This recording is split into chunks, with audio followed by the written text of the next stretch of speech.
get the recording to make sure it works. Spin up that drive.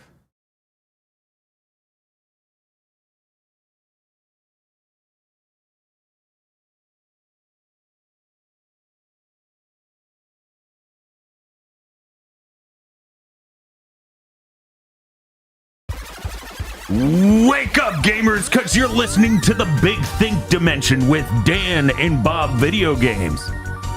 I prepared nothing. Bob, did you? Absolutely not. Kris Wolfhard. Intro quote. And Dr. Aggro. Circle, circle, light, dark. Now I have a blue check mark. Here on GigaBoots.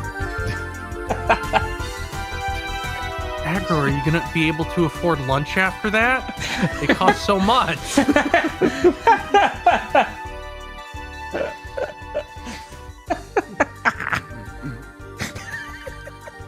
I'll recover eventually. Give me a minute. I mean, you got to get it now. Twitter's just going to be gone in like 3 weeks. No. See, I've got it all figured out. I buy a blue check mark now, and its value appreciates over time. Oh, yeah, it is going to be a money sharing market. You're right. Is there some sort of chain that these since are it's linked to my Twitter account, there's only the one, and I own it. And you can sell it, right? Absolutely. That's what people keep telling me, and I believe it. Oh, okay. Well, that's good. I'm glad you believe it. I don't know why you would, but everyone needs a hobby.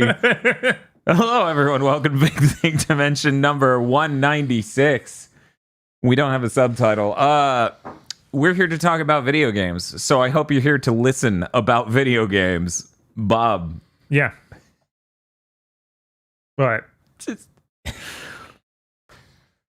We come out of one live stream that's a nightmare, and then we go, well, thank God Call of Duty Modern Warfare 2 will be good. And as we turn the corner and walk into another door that's labeled another bad stream, Call of Duty Modern Warfare 2, the new one, is bad. You would think, because I have to explain this, Call of Duty Modern Warfare, the 2018? Yes, 2018. The 2018 title is not a one-to-one, or 2019 title, is not a one-to-one remake of the original Call of Duty Modern Warfare. There are plot differences, and they have to make it modern. It's in the title. Mm-hmm. Right. So, that game happens, and now we're on to the sequel, which is also not a one-to-one retelling of the original. But psychotically, spoilers for a Call of Duty campaign, if any of you listening care. I really doubt it, since it's this long after launch and it's a Call of Duty campaign. Ends with going, but next time we'll do Modern Warfare 2 for real. And nothing happens in this game. What? Yeah. What is this? The fucking Surf Dracula of Call of Duty campaign? That's what we said when we finished it, yes. Not even Call of Duty campaign enthusiasts deserve to be treated this way. No, this was cruel. Yeah, so instead of a crazy thing where Russia invades America and you have to defend U.S. soil... Right. You're not locked up in a Burger King defending it in the heartland of America from a weird Russian invasion. You're instead fighting with or against Mexican drug cartels, and at one point, the fucking game has a character look into the camera and say, as long as there's a war on terror, there is no war on drugs. And I fucking lost it. That's not true at all. I know! That's why I was gone. Yeah, it was... What you said something so completely tone deaf, it's not wrong. It's just dumb. Like, what? Is this the person from the State Department who wrote this game, like, directly trying to gaslight me? Is it working? God. Please return. There is no war in Ba Sing Se. Right? Like, you tried to rip off 1984, but I don't think you read it. So propaganda is when the government just says "nuh-uh," right? So, Bob, I'm gonna try to brutally summarize this game. Okay. The same bad guy from Modern Warfare 2 is in this game, and he's just way less cool now. He went from your typical, like, old white-haired general, like, old military guy with a thick stash to bald, completely shaved fatman that is just bureaucratic in his design. He used to be crazy man you believe would shoot you to death in a street, in an alley, if he could get away with it, to limp dick, fucking no spine bureaucrat politician type. He's still the same bad guy. They just changed everything about his design and everything about how he carries himself. And his motivations, too. Dude, I don't even... Okay, so here's the thing. You need to understand, to be a good Call of Duty campaign, you don't even need to make sense. No, not at all. But no, you need to have set pieces. That's the key to having a good Call of Duty campaign. In this game, he is selling weapons to the Russians through the Middle East, and you get distracted and you fight Mexican drug cartels because... ? That sounds like American imperialism to me. Why did they make Battlefield Hardline? I never played the campaign for that. I really should. So it was not very... Yeah, and then they try and write off the villain after he's done this and ordered a PMC to literally wipe out an entire town of completely innocent people. Yeah. They're like, well, he had good intentions. It's just, it was really weird because he is directly while you're working with a PMC down in Mexico and whatnot. And then they turn on you. And in the middle of them turning on you, for some reason, one of the members of your team just goes, "It's okay, he meant good." The fuck he did. He literally ordered these PMCs to kill me. We're literally doing the worst mission of the game where we're going around this town half dead trying to build tools while watching them annihilate people for no reason. This is the second layer of why this campaign's terrible. They have one invention for this here, and it's awful. It is stealth with crafting mechanics. It becomes really bad Last of Us. Really, really bad Last of Us as you make your way through the city trying to stealth and not get seen ever. It is rotten. And weirdly enough, they tried to bring it back for a boss battle near the end. Yeah. They're like, yeah, you remember that sick moment you had earlier in the game where you were stealthing and scared and crafting? What if we brought that back again? That would be pretty cool, right? And I'm like, no, that's probably the worst or second worst part of this game, with the only competitor being the AC-130 thing, where even Digital Foundry in their brief tech review of this game just goes, this game has a lot of variety, it has some neat set pieces, and then it has some things that go on way too long, and then it shows that segment. I'm like, okay, good. You just stay up there forever, and they're like, no, shoot the people coming out of the gas station. Oh, you shot a civilian. No, shoot the people coming out of the gas station. Oh, you shot a civilian. And it resets over and over. And even if you did it very well, it would still be way too long. But yeah, anyways, Call of Duty, Modern Warfare 2. That was not supposed to be a bad game. No. I was really hoping hold L2 to de-escalate was going to be like this weird aberration and not just, this is sounding par for the course with the design ethos. Yeah, no, that moment was not as funny as I was hoping. It was pretty funny, though, because, people are coming out of their houses and shit, and you're on American soil at that point. You're playing as... the Mexican Special Forces. The Mexican Special Forces in U.S. soil as they're trying to pursue the tool, the puppet of American bureaucratmen. And people are coming out of their houses, and you have to hold L2 to de-escalate.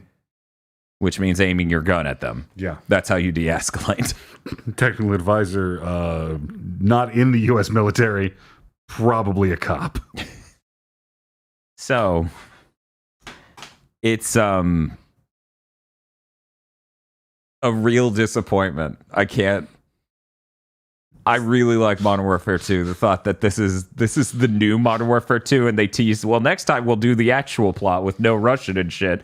They end this game with a teaser for like, oh, this guy received a text that says no Russian while he's on an airplane. Oh my God, that is the worst. Yeah. It was awful.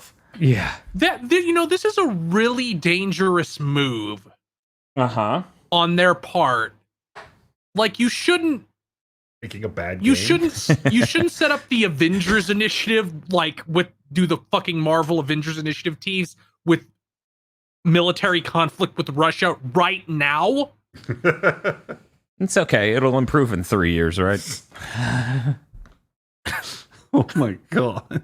Like, I understand that Activision doesn't care at all.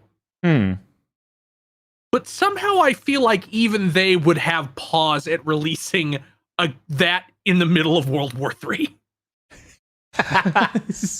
Yeah, this game does not. It wasn't until Vanguard that it felt like something was deeply, deeply wrong with the Call of Duty games. I feel like the only other one you can point to is what was it, Black Ops 4, where they had no co-op or campaign. They had to cut it out. And that was a sign too, but this really takes that further to the point where Vanguard's just a much better campaign, and that's insane. And I never expected a world where I could say that.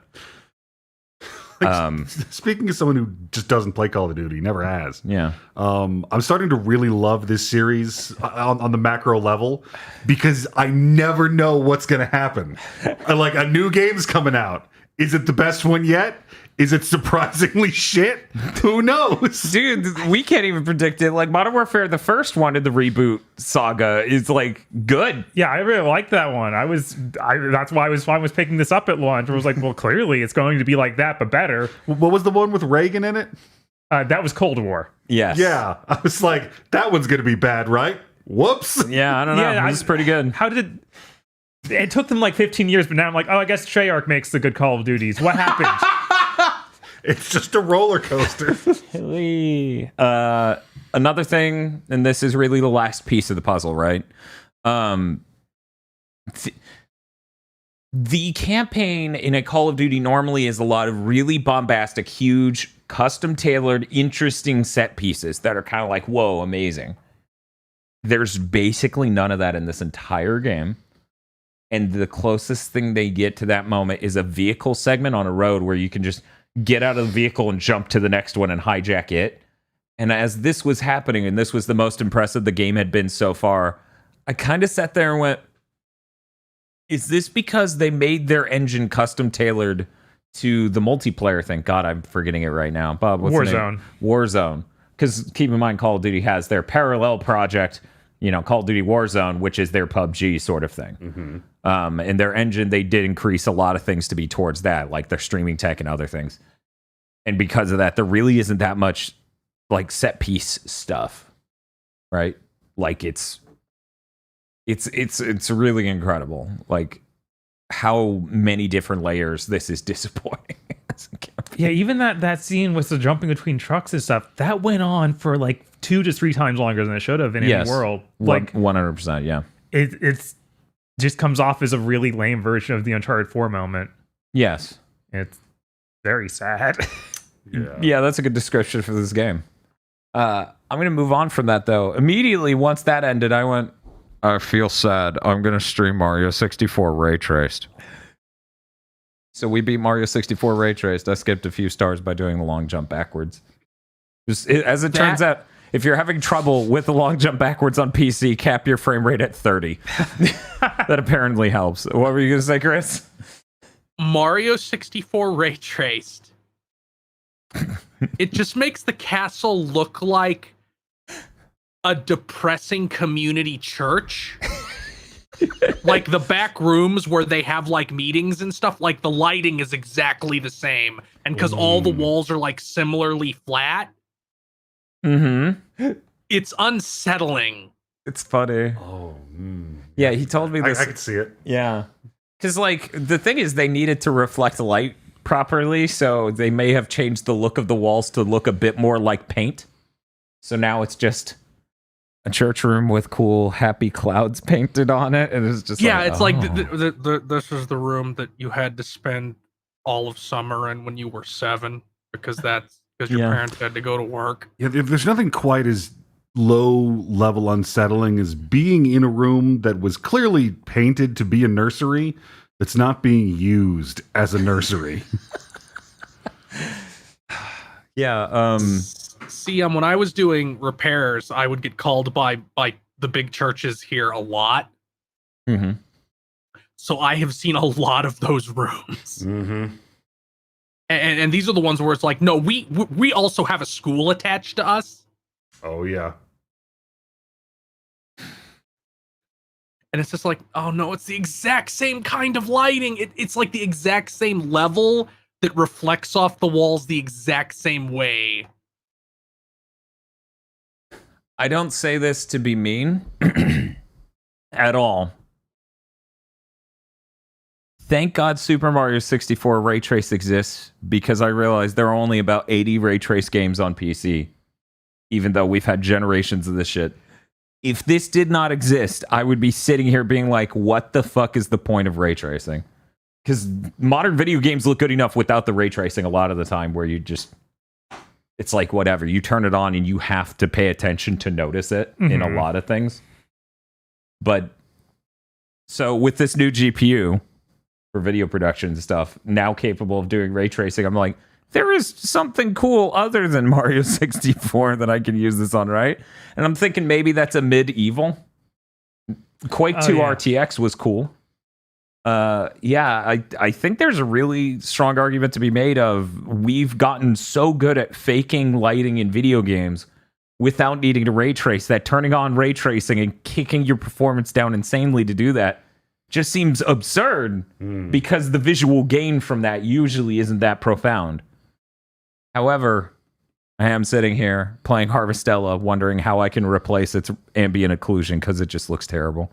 It's like 7th gen ambient occlusion, where if I'm standing in front of a wall, I'm making a complete silhouette of myself shading that wall.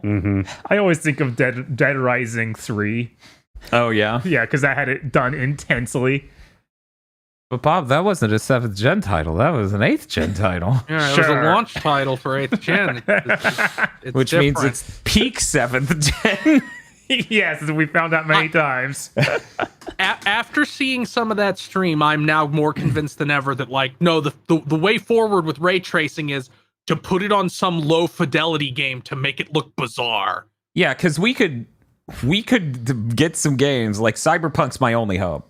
Cyberpunk is my only hope that maybe there's a normal AAA video game out there where you turn ray tracing on to this tier, Psycho RT, and it's cool and it feels good. As I understand, Control was supposed to be a really good showcase. Yes, for that. Control is. I don't know if I own that on PC. I think I only own that on PS5.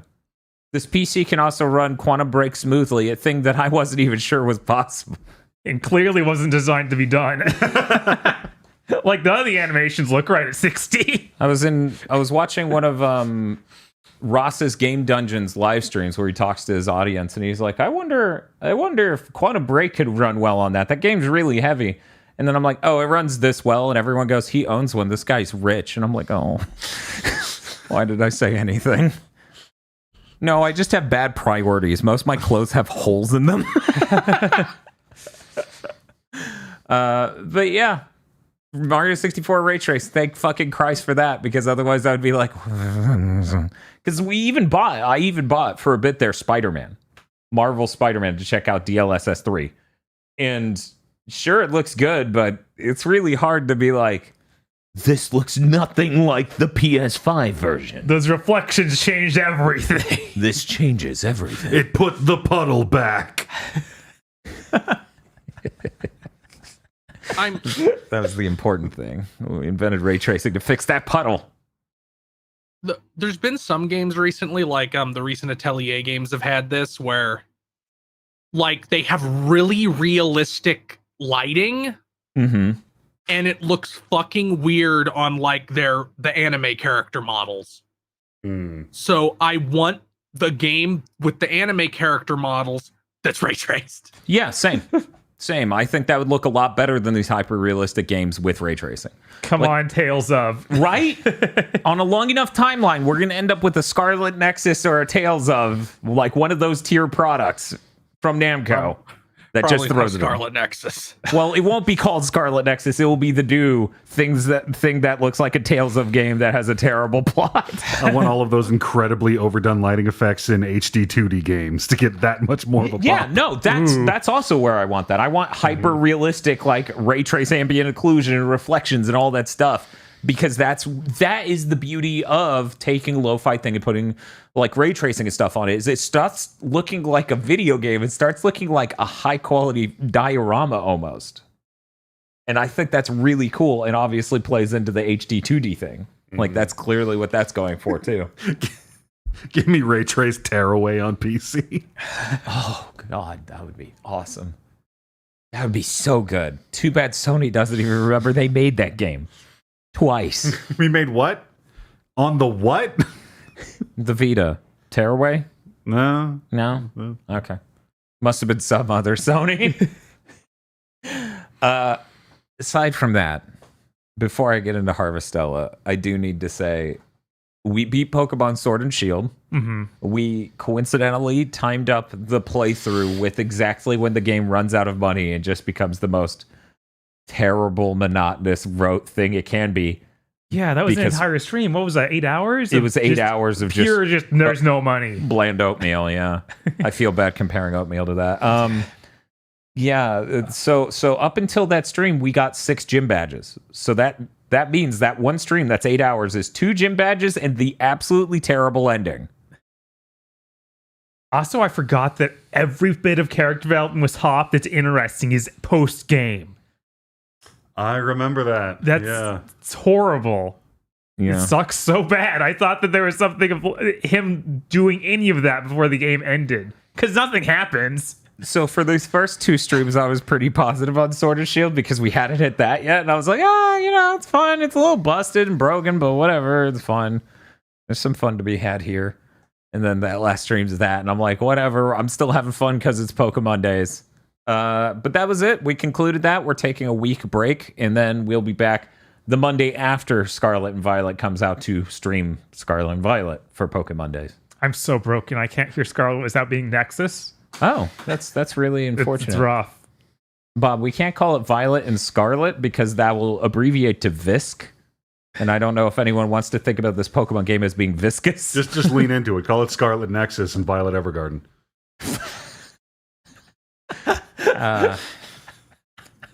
Why is this game so depressing?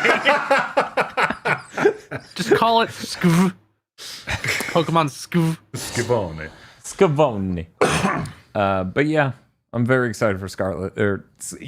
Oh no, Bob has yet again passed another brain disease to me. Scarlet and Violet.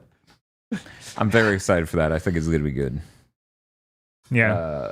GameStop gave me a really cool bag. They did. I was like, oh shit, did Bob somehow buy the game early? Because I'm dumb. But yeah, they have custom bags for Scarlet and Violet. Nice. And that's just for whatever you buy, they just give you one, I guess. That's cool. They're also doing the midnight launch, right? Yeah, 11 p.m. for us. Yeah, so neat. Yeah, so I guess if you're interested in Pokemon, there's a chance they have the physical copy at 11 p.m.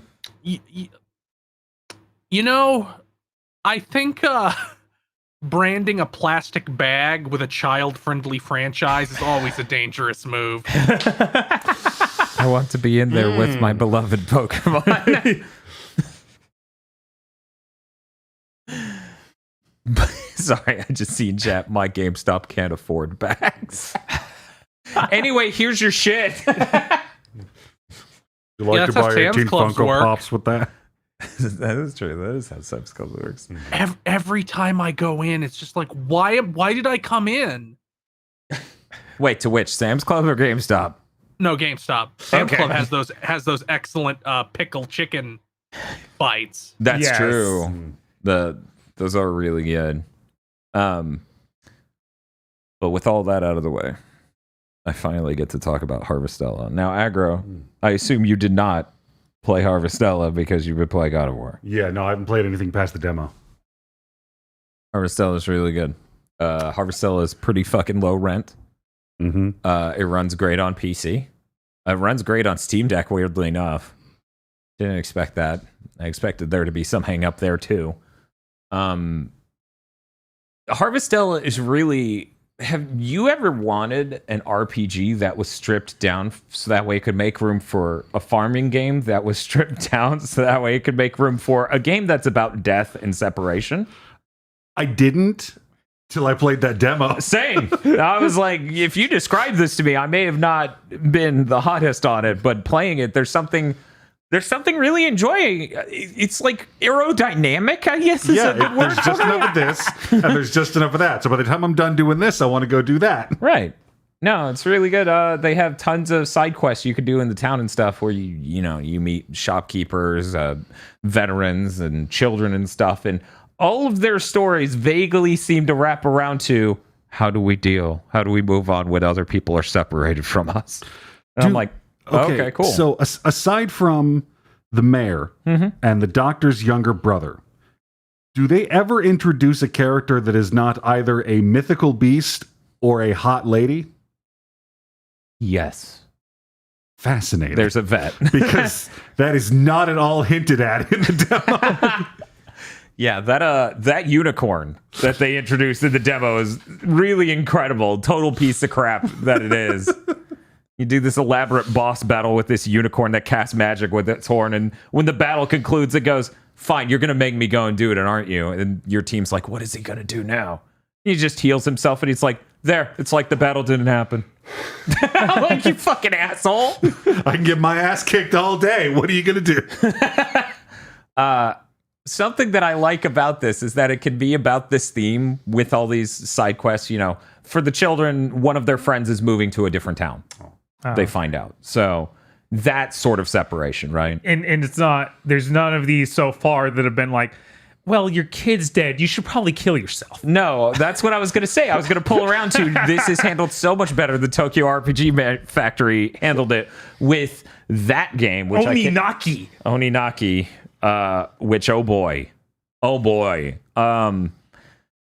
Yeah, no, it's dealt with it really well, and it's been interesting because keep in mind there's the season of death, quietus. So it is a part of the world itself, the theming here. It's not just welcome to this farming RPG. Everyone's fucking depressed. Which, thank God, it's also not that. Like, people aren't just all depressed. Okay. They're just people. Like people are. It's pretty cool. But yeah, no, I enjoy it. One of the most cracked out things this game does on a farming level, though, is that you have a small plot of land to begin with. And there are big rocks on it. So it's just like, I can't grow these in a neat way like I would like to because these big rocks are in the way. I only have this normal hammer, which can take care of the small rocks. What do I do to get rid of the big rocks? And I go and I look it up, and it's like, so you need to complete another fourth of the game. I'm like, what the fuck? I can expand the farm for $2,000. What the fuck do you mean the hammer's that far off? It's a little insane. It's a little insane as somebody who plays a lot of farming games to just be like, no, making your farm fucking huge is way easier than getting rid of these rocks that are on a fourth of the squares or something. Anyway. But yeah. I wouldn't say it's a challenging game in the least. You can make juices. And the juices work like potions where you won't have to stop and eat them. You just chug them, so instant heal. Because you can cook foods, you can get foods that are cooked, like somebody will give you a bunch of sandwiches for doing a quest. But it takes a moment in combat for you to grab the thing and eat it. So because of that, I have like 16 giant potions. And the moment things go bad in battle, I just go, and then I'm good. Do they make those for stamina as well, or just for health? Mostly just for health. You can make one that gives you a tiny amount of stamina, if I remember correctly. But at the end of the day, it's just like if you're hungry, because your stamina gets refilled by filling your stomach. Yeah, it comes back slowly if you eat something. Just bring some normal fucking food, like some mushrooms or some dish you made with mushrooms. But yeah, I'm really enjoying my time with Harvestella. It is pretty lo-fi. It should not be $60. Yeah, I was gonna say this is $60, right? Yes, okay. This is the same price as Star Ocean 6, and just as you shipped this visual fidelity, really. This strikes me as Square Enix made this in a year and a half or 2 years with Unreal Engine 4. Every animation in the game. Let me put it this way. You'll be amazed if a cutscene can happen and all the characters can look at the same spot. Because sometimes they'll just be looking a little too far to the right or a little too far to the left or down or something. Whenever somebody looks at something, every character in the game has the exact same motion tween arc to the acceleration to them turning, which is they'll need to look there. So they go really fast at first and then like door that won't stop moving tier. And everyone in the game does this, and so many cutscenes are look left, now look right, look left, now look right. So you just get to see it over and over and over again. It's I would like to see a higher rep version of Harvestella someday, but anyway. Hey, maybe if it does well, they'll make an actual game that should be $60, Harvestella. That would be great. That'd be awesome. This game would be so easily recommendable to like everyone if it was 40. But anyways, that's all I'm going to say about Harvestella, unless somebody had some questions. Otherwise, I'm going to hand it to Bob. Bob's been playing something, I assume. Yes, I, of course, have played stuff. Did you play a $60 Square Enix game that doesn't quite look good enough? Yes, but before that, I played a lot of Modern Warfare 2's multiplayer. That's great, my man. First thing, I did check. Co-op does not work split screen. No split screen co-op. There is split screen online, so this is a little weird that they would have that whole mode and just be like, no, you set up. We made you link your ID or like Activision ID to a PlayStation account to even check if this exists. And then immediately go like, yeah, it doesn't work. You can't do it in this mode. That was fun. But I also... This multiplayer is really weird. Typically, in a Call of Duty game, is you level up, you get new guns. And you just get them by leveling up, and then by using the gun, you unlock new stuff for the gun. In Modern Warfare 2... a lot of the guns are now locked behind really weird stipulations. Like, I'll need to level up a light machine gun to unlock an assault rifle to unlock an SMG. And it's like, I don't want to use half of those kinds of weapons even. I want to use this exact one. And you make me jump through weird hoops. And also, like, after I did one of these weird mazes to get to one of these guns, that gun, every time I leveled it up, it didn't unlock new attachments for the gun like it does in every other gun. It unlocks the ability to attach something in that slot for the gun. And then the attachments are unlocked by leveling up other guns. It's like... it's made by someone who's lost their mind. That's the only explanation I could have for it. Like, I don't know. Well, I mean, Bob, it's a system that's clearly not designed for you to enjoy it. It's designed to engender wide use of multiple weapons in the multiplayer. Yes. It's so funny to see this. Basically, the entire system was there and fully functional in Call of Duty Cold War 2 years ago. And Infinity Ward changed it just for the sake of changing it. That feels like what's happened here. Yeah, I mean, a lot of the times you get that vibe from yearly Call of Duty releases as a different studio handles each one. They hand off systems to each other, and half of them, the systems work, and half of them just don't work in the new game. And half of the decisions piss off people who liked every entry up until now at random. Yeah. And it's weird for people who don't know. It's stuff like, can you run and go prone? Like, can you do a leaping dive from prone? Oh, yeah, all sorts of decisions like that are different on a yearly basis. It's kind of strange. Yeah, they each have a different feel, and it's very weird. But I feel like this is the first time it's been like, man, you just destroyed the leveling system. Like, why'd you do it? Yeah. Yeah, I have no idea. By the way, did you trade that in? Yes. Okay. I was like, oh, no. I played it for a few more hours even after you left that other day, and I was like, I just can't.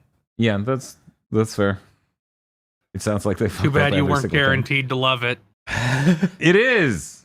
I did get an extra $10 because I traded it towards, I think, God of War. Ooh. So I ended up getting like $40 something back for it. 45 cool. or so. So it was like out of 70. Out of 70. So it was better than nothing. I am extremely glad I don't have that game anymore. They put that on the box and you're like, no, I was talking about trading it in was better than nothing. Also, the level design layout is really weird in a lot of these stages on multiplayer. Literally, there's a ton of them where they have like a big chunk of the map that just doesn't get used. Like, people don't spawn there. It's designed in a way that there's no regular flow that would cause people to go there. So there's just a big empty section in a lot of these maps. And they usually do their best to make sure there's no like advantageous sight lines you get from that area either. We talked about this when the beta came out. We talked about the weird protrusions the maps would have where we just went, why is this here? It's almost like you modeled an entire facility and then went, yeah, and all of it's traversable. And you go, but there are huge chunks of this that don't. Yeah, and like the map that we had the biggest problem with during the beta just isn't even the game, because I guess it was like actually a real place and they had that suit or something like that. Oh, that hotel? No, not the hotel. Apparently the art show. Yeah, but then more and more levels just started being like that, where it felt more like just you made an area. It's not a gameplay area. It's literally just you modeled. One of the most baffling maps is a highway. It's filled with cars that are explosive. Okay, this sounds cool so far. It's got the straight line that's a highway with a lot of sight blocks from cars, and then a like service street next to it. So it's just 2 long hallways. Cool. I'm like, this.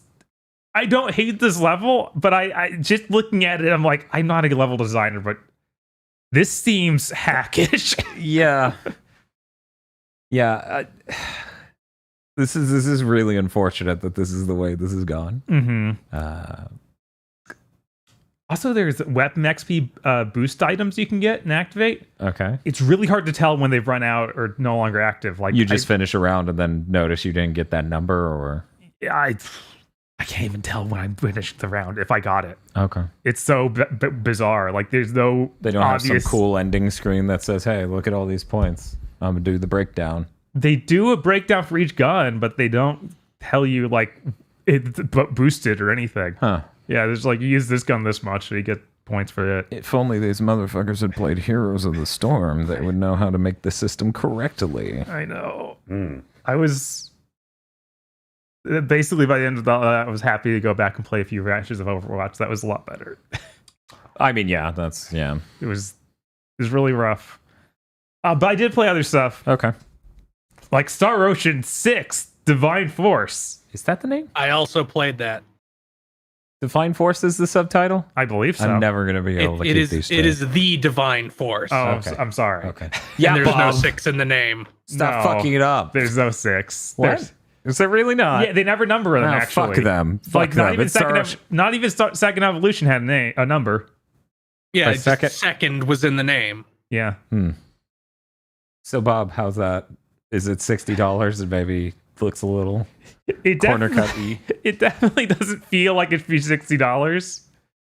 The visuals are a little rough, especially around all the character models. I'm starting to think that they shouldn't hire this guy to do their character designs. The actual 3D modelists cannot do it. It might be their bad engine too. Yeah, that's also obviously hampered by that. You okay over there, Dan? I'm just like, man, this thing's so fucking big, this fucking Steam Deck. Yeah. I'm torn though, because I kind of like that Raymond looks fucking weird. I think it's the same kind of way that original Peter Parker, before they used the soul vacuum on him, Yeah. looked like a typical. I feel like if his face didn't just come off as poorly modeled and his arms moved right, like that's the main thing. If they could actually bend arms that have biceps, Yeah, like it's rough. Yeah, he has that case of ribbon elbow, where the elbow doesn't hinge like a joint; it just folds on itself. I'm now like, they aren't allowed to have a character who doesn't have sleeves. I'm sorry. Hell yes, I'm okay with this. Everyone wears hoodies, and then that's when the Division guys show up.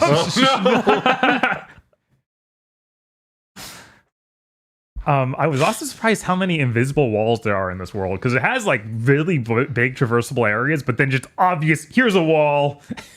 Huh. Yes, there's a lot of like, you could get here really easily, but it's like, we don't want to mess with collision in that box, so you can't. Like, I got to the port town, which is like a big winding path on a cliffside, and there's all kinds of invisible walls there, because it's like, no, we don't want you down there in the ocean jumping around. Yeah, that one does seem really egregious, because it's like you locked off half of the town for no reason, it feels like. Oh, other than you didn't want to model it.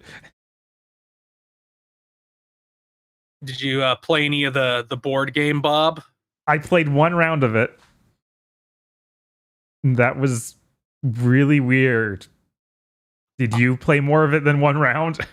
I played like 3 rounds because I'm actually playing it. It's fun enough. It is really funny that the AI doesn't seem very good. It's like you put a it's like Go on a very small board. Or not Go, but it's like you put pieces on a board, and if you surround an enemy's piece, it disappears. Yeah, but then there's a weird mechanic around you're trying to burn down a health bar on the other side by having more units on the board at the end of each turn. They like all shoot the enemy's health bar. Yes. It's strange. It is strange, but I did make a diagonal across the board once and delete all of their units, so I'm happy about it from that angle. You have too much health. Yes, that was my main problem was like these matches seem to go forever. You do like, even if you have I had an entire board full. Mm-hmm. I had 16 of my units on the board. They couldn't play anymore. Which one it should end when they can't place any units. Yeah. I don't see what's the point of having it continue. Although maybe because decks have like commander abilities, so maybe one of those can like fight back from that position, which is why they have it like that. Possible, yeah. Or maybe there's some completely busted unit that will be like, oh yeah, he put him down and he clears out units in a way that makes no sense. But you have 3,000 health, and units do on average 40 damage. So even if you have a complete board, it's only doing like 500 damage a turn. Aggro. What is the name of the board game in Horizon Forbidden West? Machine Strike. Machine Strike. Okay, I just remember the word strike. Yeah, I look over and I was like, Machine Strike? Seems a little bit less weird. This game has a terrible name. Okay. It's like Eswa or something like that. I don't even remember. It's like, okay, we gave it like a weird alien planet name. Okay. Something that's really weird to me is that this game, it's higher fidelity than you expect in some ways. Mm-hmm. So it's really funny when you do the typical RPG thing of, I'm going to go break objects in someone's house to get good items. Mm-hmm. It's really funny that I pull up my like sword that's bigger than me and swing it and then make the curly NASCAR noise as I break a pot in this dude's house. There's just something about the fidelity there that's really funny. I like that. This feels a lot more like we made an old type of JRPG than a lot of attempts recently. Oh yeah, like I'm stunned that I've already been in 3 towns and I'm like, it's like the old days again. The town isn't a store staffed by the exact same NPC, and that's the town. Mm-hmm.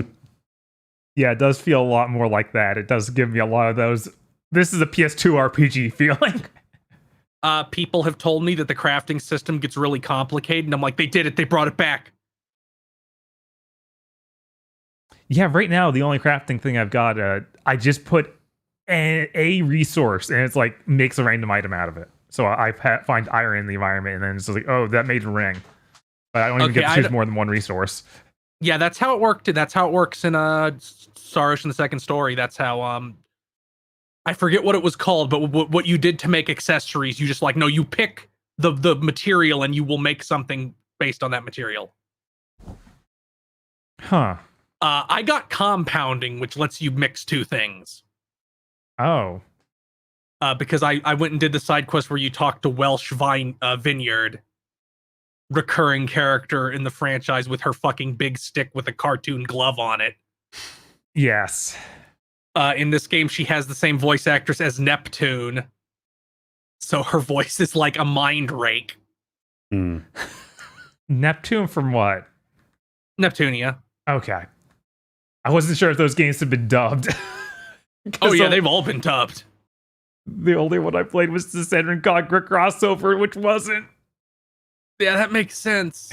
But all the mainline ones have been dubbed, which is why that was the era when I was most indignant with Namco Bandai, when they're like, we don't have the staff to localize Tales of games. And I'm like, they release a Neptunia game every 6 months. That's Idea Factory. What do you mean?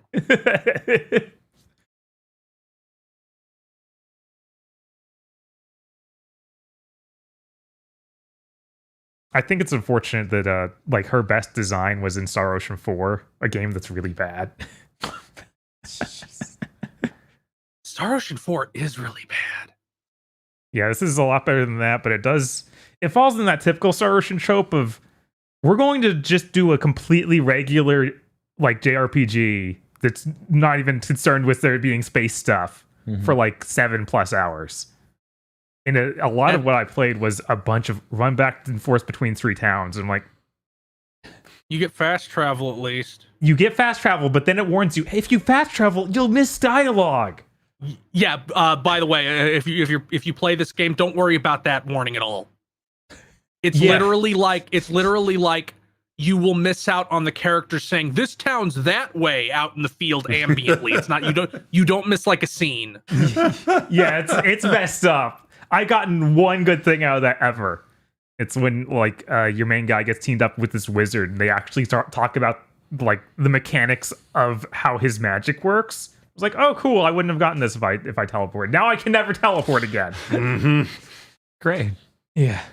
I would just trust that to happen sometime when I was going somewhere new. Yeah, hopefully. There is weird stuff like there's side quests in this game. They just give you a shitload of money. It's ludicrous. I did like 2 and my money tripled. Jeez. Yeah. But some of them are weird, like kill these worms that beat me up. In order to make them spawn, you have to leave town from this exit after you ate curry at the hotel. Because they are attracted to the smell of curry. Oh my God. I was wondering what the deal was with that. Also, is there a subquest menu? Because I couldn't find one. Yes, it is on the map screen. What? It is you hit a button on the map screen and make it come up. All right. I think it's funny that they're just like, no, you can improve the iframes on your dodge. That's one of the nodes on the skill tree.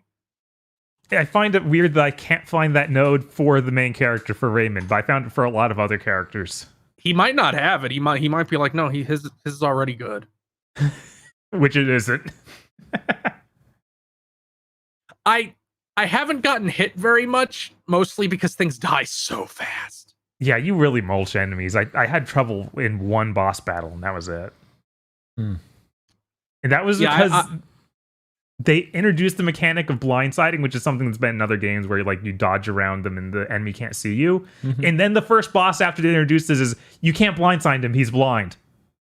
It's literally a worm with no eyes. Yeah, it's a worm, which great. I think is interesting. But they should introduce other things first. Although you have that barrier. You do. Also found it really easy to get randomly stuck in the environment in this game. Like if you jump at something wrong, you'll just be stuck in that object. Oof. Yes, I have had that happen to me. But they do if the game can sense if you're there too long and it like kicks you out. Okay, I was just using this method of, well, I can switch to characters at any time, so I'll just switch to someone else and then they won't be stuck in. I can walk away. Yeah, I forgot about that. So I'm like, oh no, Raymond's stuck. Am I gonna have to reload? And it's like, no. If you're stuck in that falling state for like 5 seconds, the game just shoves you out of wherever you were. Consider it. So far, are you enjoying it? You think it's good? Yeah, I'm pretty positive on it. It's like clearly got a lot of low budget problems. Like anytime there's a cutscene where they need to interact with objects, they are just instead standing next to them like Raymond, you need to dismantle your escape pod and get some parts out of it. He's like, okay, I am doing that right now. Then after the cutscene, the escape pod's still in full perfect condition. That sounds very Harvestella core. I'm just imagining like, okay, if they had switched to Unreal, this game probably has enough money that it would be really impressive. I know. I just keep thinking about Tales of Arise and how incredible that looked compared to this. Yeah. And that definitely had way less money than this game Those has. functional chins and elbows. Do you think Tri-Ace will invent some even newer, better engine that has elbows that work right? 7 to 16 years from now. I think if Tri-Ace continues to exist, they're probably going to switch to Unreal. I sure hope. But who knows? That'd be great. But they would look at it as, we can't afford to make 30% less profit or whatever. And they probably like get the sunken cost fallacy or whatever, where it's like, we put so much work in this engine, it's got to get better. I feel like now should be the time when you realize that is not going to happen. So Star Ocean wise, better than 4 and 5. Yeah, Of course. Yeah. Okay. That's much of a bar. It's much better than 4 and 5. We're going to have to see if it lands better than 3. At the very least, it cannot have as series annihilating of a twist as 3. Mm-hmm. Although I have a different read on 3's twist than most people. Yeah, I'm a lot more positive on that twist than most people. I'm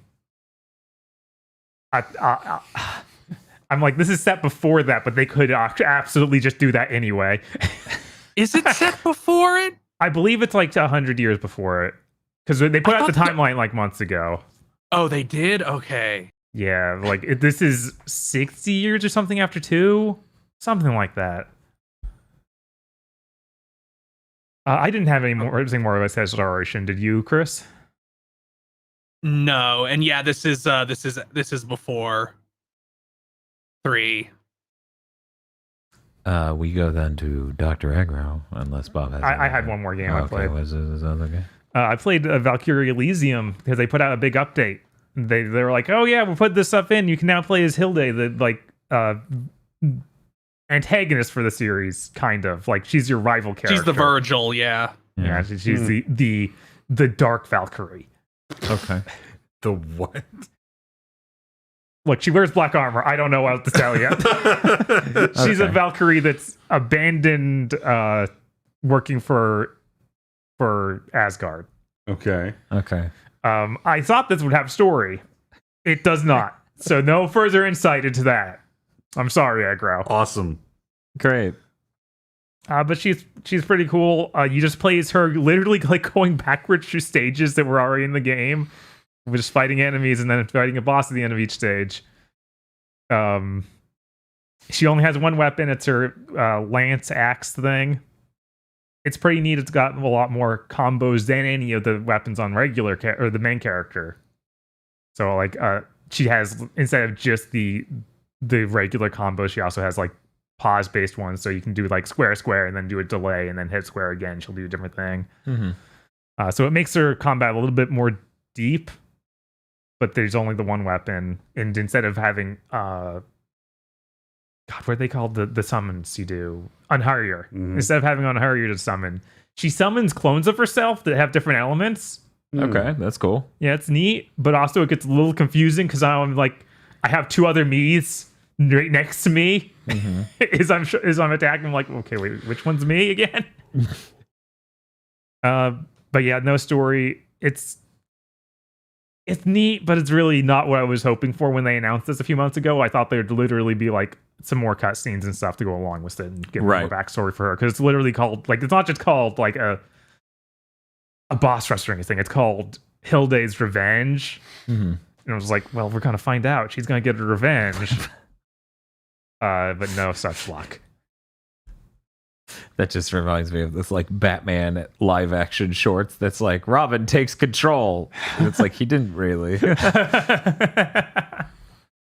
that is everything I've played. Okay. Hey, Dr. Aggro, what you been playing? Well, I would have been done with Kirby and the Forgotten Land. But God of War came out. Oh, okay.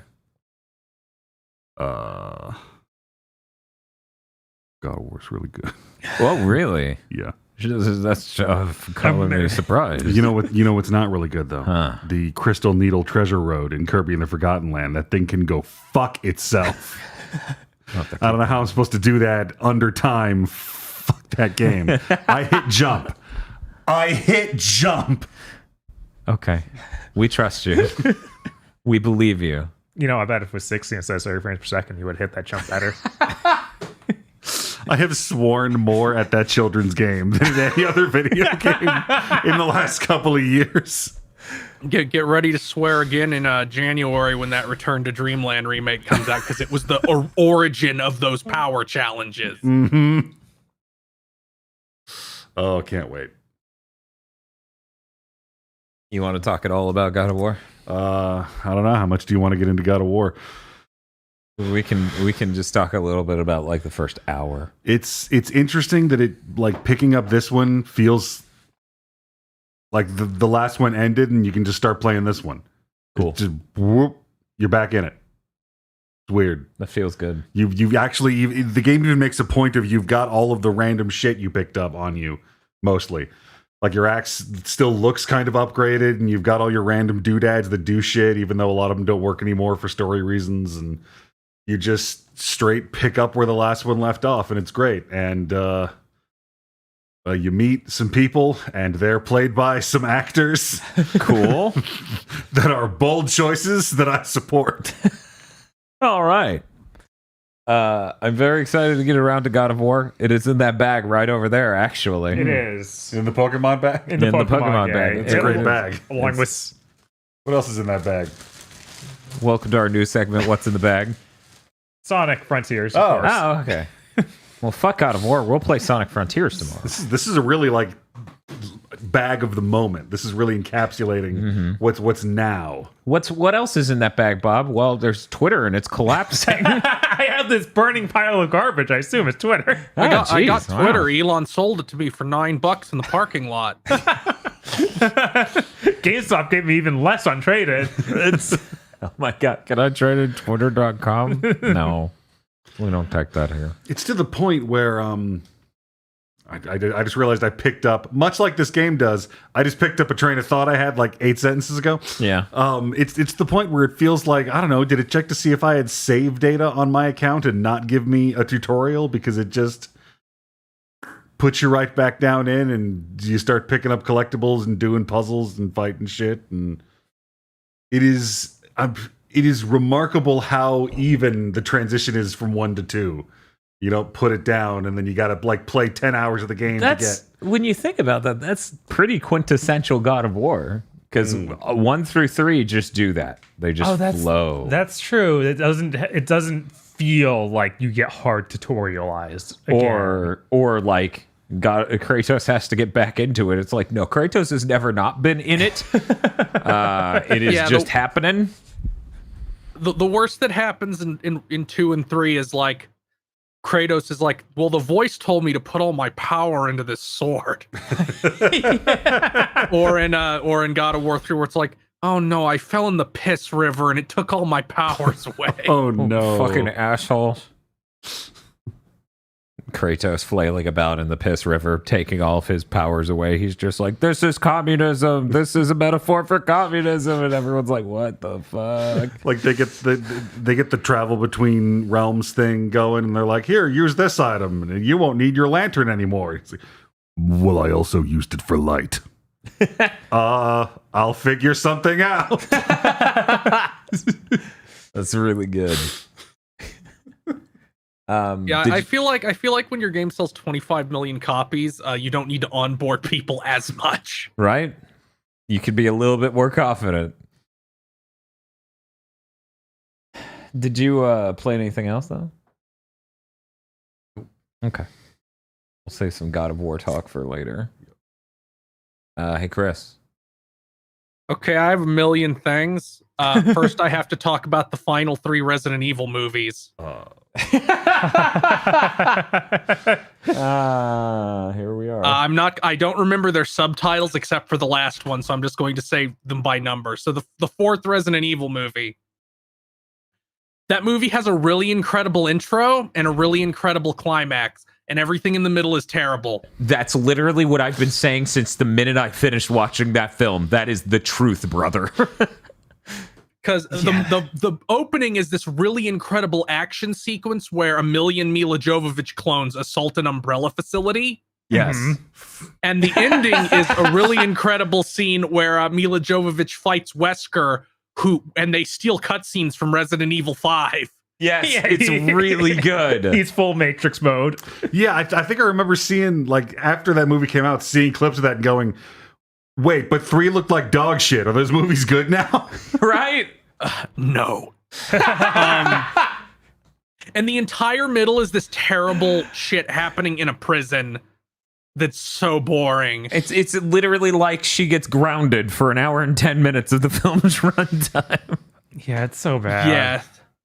The ending of the movie is maybe the funniest ending of anything in history because they kill Wesker. Kris, who is in this movie and is played by a guy from Prison Break. Kris and Claire just riddle Wesker's body with bullets after Alice blows his brains out with coin shot from a shotgun. Yes. And he somehow recovers and beats them to the evacuation hangar because the umbrella base has been set to self-destruct, and he takes off in this fucking vertical takeoff landing craft. And then somehow this all happened off screen. You have no reason to believe this happened. Alice moved the bomb that would blow up the base onto that plane. And Wesker turns his head and sees it and is like, no! And it like goes off like a nuke in the sky. And then Alice and Claire and Kris, who had rushed to the roof like they were trying to escape, see it. And Alice just turns and says, I didn't want you guys to miss it. Oh my God. This is good shit. This is good shit. Hardest to recommend franchise ever, given that 3's so bad and the middle of 4 is terrible. But the opening and ending are great. And then 5, which has an incredible opening again. But then it degrades into like, they show the 7th game, like they show the fucking Ghosts and Goblins map of it's like, these are the areas you must go through to escape, Alice. No, that's an accurate description. They literally just go, here's a map of the facility. Da-da-da-da-da-da-da-da-dum. Because the whole thing is like Umbrella built this facility to test the weapons in cities. So there's the New York area and the Tokyo area and the Moscow area. And they do really inexplicable pandering to people, nostalgia for the first Resident Evil movie. So good because the whole idea is like Raccoon is testing all of these things. And in order to control every factor, they have made highly granular, down to the lowest level, simulations of all these different things. And it's like, that's what the story excuse is. As a writing excuse, it's like, I get to reference everything nonstop for this entire fucking film. And I'm like, this is the funniest fucking Resident Evil film. As it's just like, but remember the first game? She's going to wake up in the house from the first movie. Yeah, and I'm like, what the fuck? There are some things they do that I love, like bringing back that one Hispanic lady from 1. Yeah, Oh, she's a I famous hate her actress. so and much. It's so funny when she comes back, though, dude. I know, but I'm like, this character sucks. I don't care. Why is she here?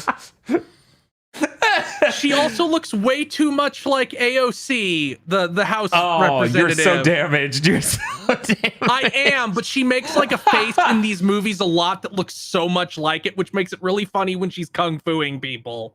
It's really sad. If Lily was here, she would know the name of this actress. Michelle Rodriguez, is that right? I think that's right. I think that's who it is. But yeah, I should know. I clap every time she's in a movie. Yeah, no, so it's really great when the fifth But- one. but She's the- just like, this it's me movie- again, and the studio applause starts. It has a lot of really terrible. This is an action scene where all shooting in like a line, like the A-Team, and zombies are falling down. But then it has a really incredible ending again, where where like all the characters are fighting on like an iceberg because they escaped this fucking facility, and it's in the Arctic. Even if all I could think of was Bob saying, I watch a lot of Hong Kong action movies, so any fight in an American movie between two women is a joke. I do think it's funny that they introduce this love interest character for Alice in the 4th movie named Luther, who is like a big cool black guy. And in the end of 5, they just have like Michelle Rodriguez do like the heart-crushing palm thrust, and it shows like his sternum shatter in like a fucking Mortal Kombat X-ray move, and he just drops dead. Yeah, they literally show the Mortal Kombat X-ray move, and it's just so brutal. And then they defeat her because Leon shoots the ice out from under her feet, and a million zombies under the water pull her down. It's so good. 5 is the funniest shit in the world. There's not one Resident Evil movie that's funnier than 5. Meanwhile, Alice is fighting Jill, who has the bimbofication mind control from Resident Evil 5. Yes. Except in these movies, it's a giant robot spider that you have on your sternum. Yes. Well, in that it was the jewel, right? Yeah. Yeah, they had that weird jewel. And in this, they fight for like 10 minutes before Alice goes, wait, I can just pull it off. And then does that. Yeah. And that movie ends with them escaping and going to the White House, which is the final bastion of humanity, and Wesker is the president. Yeah, it is such a good film from end to end. And then they beat me for feeling that way. Like they go to the Oval Office and he's in the chair, or he was elected U.S. president? The first one. Okay. So good. So good. Wouldn't it have been great? I can see Wesker being like, vote for me or I'll come to your house and kick your ass. I really doubt that. Knock at the door. And then you have Resident Evil, the final chapter. I wish we didn't. This movie starts in media res in a terrible, boring apocalypse scenario, and there's just this one line like, all that shit in Washington, D.C. with the last bastion of humanity and Wesker, it was all a trap and it happened off screen and everybody died. Like, only like one returning actor is in this movie. We didn't get anybody back. No. Yeah. That's like the coolest setup ever. You can't just throw that away. And then, every single one of these movies starts by negating the end of the previous movie. Every single one. Except, technically, 4 doesn't negate it instantly and go, that didn't happen. It goes, let's go ahead and tie that up. 3 is just like, what if there were 1 million Alices? And 4 is like, we're going to see how that goes. So you get a bunch of really boring post-apocalypse stuff. They reintroduce the villain of 3, who is now the overarching villain of the franchise. He is supposed to be, who's the dude? He's supposed to be Birkin, but he's not named Birkin and has nothing in common with Birkin's backstory, because that's a different character who was retconned out of existence by this movie. And the whole plot is that the Red Queen, who is this AI little girl, tells Alice that there's an airborne contagious cure for the T virus in the Umbrella facility from the very first movie. She needs to go get it. The Red Queen is turning against Umbrella because she discovered all these apocalypses were Umbrella executives causing the apocalypse to reboot the world because of climate change and war. They show a video of a board meeting of these people going, the world is ending whether we like it or not. We should end it on our terms so we can come out of cryostasis and be god kings. I want to be mad about that, but that's kind of Umbrella Corps right there. So the villain from 3 that is now the overarching villain of the franchise dies, and you find out, no, that was just a clone of him that died.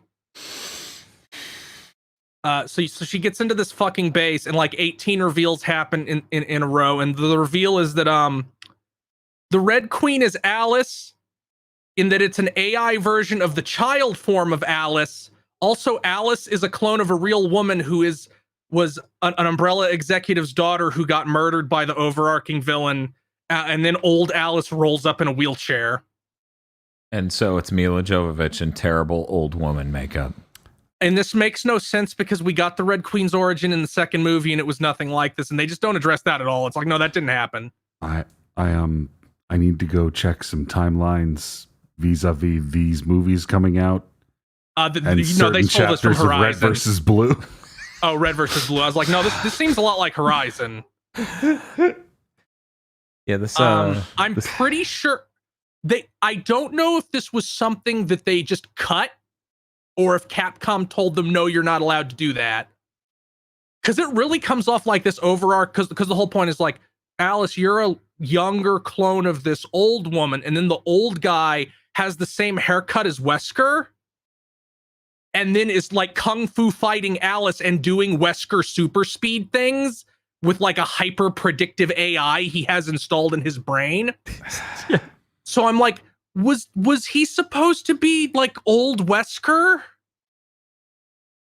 This movie is hideous and terrible. The camera work throughout is just the absolute worst you've ever seen. Aggro, have you seen that viral Twitter post about the 18 cuts in Taken as he jumps over a fence? Mm-hmm. So it's that the whole way. This is about... No, it's worse. Yeah. Mm-hmm. But it's like nonstop the entire fucking film. It's nonstop. I was gonna...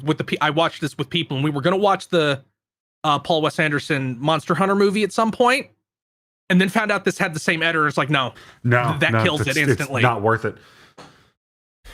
Yeah. Yeah, it was really terrible.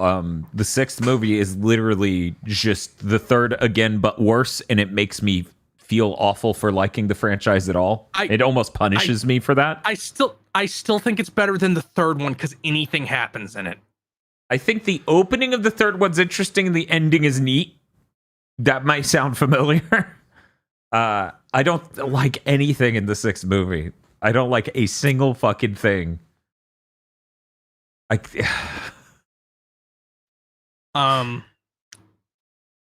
So the whole conceit is that Alice needs to get the cure for the T virus before the countdown to when humanity is extinct happens. Because have a timer the zombies, they have a timer on when the zombies will overrun the last human outpost, and then all the Umbrella executives can come out. And I'm like, I think the Umbrella executives can just come out. Like, what does it matter if 100 people are left alive? Yeah. You really need complete genocide before you can fucking emerge from your cocoon. And by the way, they all get blown up and killed. So she fucking throws the fucking canister down, the cure escapes, and I'm kind of disappointed that all the zombies just fall. They don't like crackle with green light and explode, which is what I expected. Yeah, you want some Matrix 1 ending shit where they just shoot light out of themselves and explode comically. Yes, and then the end of that movie is Alice driving a car away from a giant gargoyle that I'm like, why is that alive? That's not a fucking T-virus monster? Look, not everything bad in the world has to be related to the Umbrella Corporation. Maybe they're just also gargoyles. So yeah, that was... I expected the low point of these franchises to be a movie on the quality of 5. But instead, that was the peak. Yeah. So I really can't recommend those movies to anybody. No, it's like the fifth one's only remotely... It's only as funny as it is if you've seen 1 and 2. This has been my entire experience with people who like these movies. They're like, I'm not going to tell you to watch them. I'm going to put them over there. And whatever happens, happens. It was really weird when one day I realized I have 2 4K copies of the 6th Resident Evil film and then just put it in KZ's room. Like, here you go. I no longer have 2. It really did. Like, it really does remind me of the Bound Arc. Damn it. Yes, I am, because that was a year. The Bound Arc was a year of our lives, Dan. And that's what prompted the Twitter post I made of the 2 guys shaking hands, and it was Bayonetta 3 and the Resident Evil movies, and would be better if Jinkaria was the antagonist.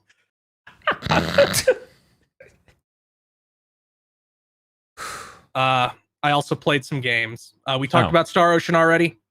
I finished Sonic Unleashed. I'd never done that before. The metal thing isn't a problem when you know it's going to happen. Mm-hmm. And you know how many you need. Man, now that you mention it, I also have not finished that game ever. Yeah. Huh. It running in 60 frames a second elevates it a lot to the point that I was able to finish it for the first time. The last level's dog shit. And you can tell because they're like, this game doesn't run out like every other 7th gen game, which is impressive considering it was made in 2 years. Mm-hmm. But the last level, it's like, you didn't get to play test this enough because every segment has 4 respawning 1-ups in it. Wow. But yeah, I enjoyed the ending of it where, you know, that was the last time since before Frontiers that we got a fucking Supersonic segment as the final boss. Holy I shit. guess we did it in Generations. It was just fucking terrible and didn't even have good music, so nobody remembers it. where it's just fly at the Time Eater and then it's over. Wow. That's very cool. But yeah, Unleashed was like the last time they tried before Frontiers. Yeah, I feel like you don't have to be the most hardcore Sonic fan to even have noticed that. You just need to play like 40 minutes of each, because there's a level of production value and other things in Unleashed where you can tell they were going for a story and a thing there that it's hard to say Forces or any of the others did. It's also hard to be like, did they try with Sonic Boom? And it's like, I don't know. Did this tricycle that's on fire, were there good intentions behind this? Yeah, Sonic Unleashed is like, again, there's no reused levels. Like, there's no... It's the last one before they just like, okay, you're getting Green Hill Zone in every game. Mm-hmm. You're getting Chemical Plant in every game. We don't really have a story or a lot of animations or dialogue, and the dialogue we do have is fucking terrible because we hired the Happy Tree Friends guys to write it. I'm still just like, why would you get the writers from Happy Tree Friends? The whole thing is supposed to be physical comedy, not dialogue. Very strange. But yeah, I enjoyed it. Chip is still bad. Like, the worst archetype of character in any anime adjacent thing or anime is the I exist so another character can reiterate what we just saw to me in case the audience is stupid, and when that isn't happening, I'm hungry. Yep.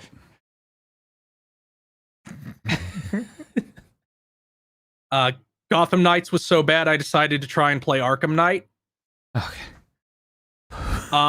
On the one hand, I can understand why people were annoyed with such a big focus with the Batmobile. On the other hand, the Batmobile's cool as shit and feels good to drive, so I don't care as much. Yeah, a lot of the problem with the Batmobile for me comes when it's not about driving. It just becomes segments that go on for way too long, which is more during the back half of the game. I do think it's really funny when the Riddler challenges involve the fucking Batmobile. Yeah, it's like, so solve my riddle, Batman. It's this race. Like how much the Riddler is sanctioned off underground to make into racetracks. It's hilarious. Riddler, how much money have you been embezzling from local governments for years? I forgot the part where if you die in these games, you get the villain shit-talking Batman's corpse before it respawns you, which is fantastic. Oh, yeah. Especially when it's Riddler, because one of his is like, it worked? And then he looks around and is like, of course it worked. I'm a genius after all. God, I love Riddler so much. The Riddler is Wally Wingert, who is Renji. And once you know that, you can hear the Renji. Which makes it very funny. Oh my God. That game, yeah, it's insane just look and be like, look at how fucking cool Gotham is. Why does Gotham Knights look nothing like this? Yeah. Yep. There's the goons are maybe the best they've ever been. Cause Batman interrogates one to find out where the Scarecrow is and breaks his wrist. And then later you go to the lockup to report to Gordon. And that same goon is like, you didn't even fucking catch him? What'd you break my wrist for then? Fair. And also you just pick up on the radio chatter of like fucking Patrick Seitz, I'm pretty sure, yelling, when the bat shows up, you yell, it's the bat, and then rush him. It always works.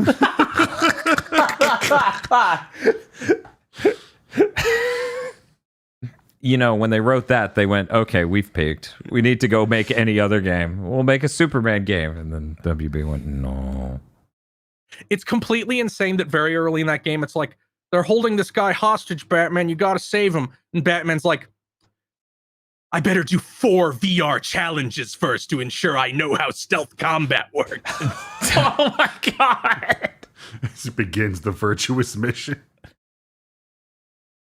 Yeah, I'll probably slowly play that. That'll be more like, okay, I'm too tired to play a game I really have to pay attention to. Let's eat these eggs.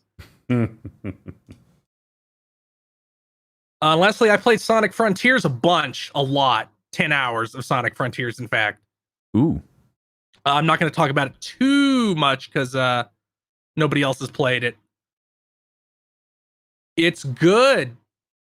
For one, they made a Sonic that has good feeling physics.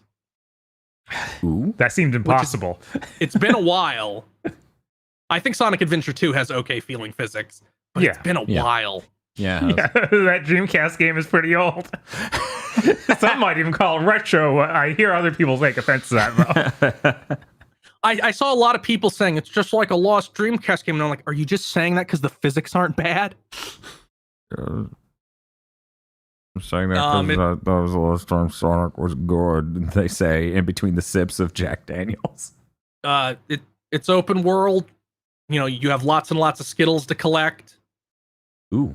It's like a fusion of Breath of the Wild with Odyssey, where it's like it's like big and open and has like atmospheric music, but then there's all these little platforming challenges that give you a Skittle all over. There's also like I'm sorry. I know the comparison is genuine, but I love the fact that in recent years it's like Breath of the Wild has become it's an open world game, not a slur. Yes. It even has like challenges where it has like small puzzles where you have to unlock more of the map because you unlock the map in really small chunks.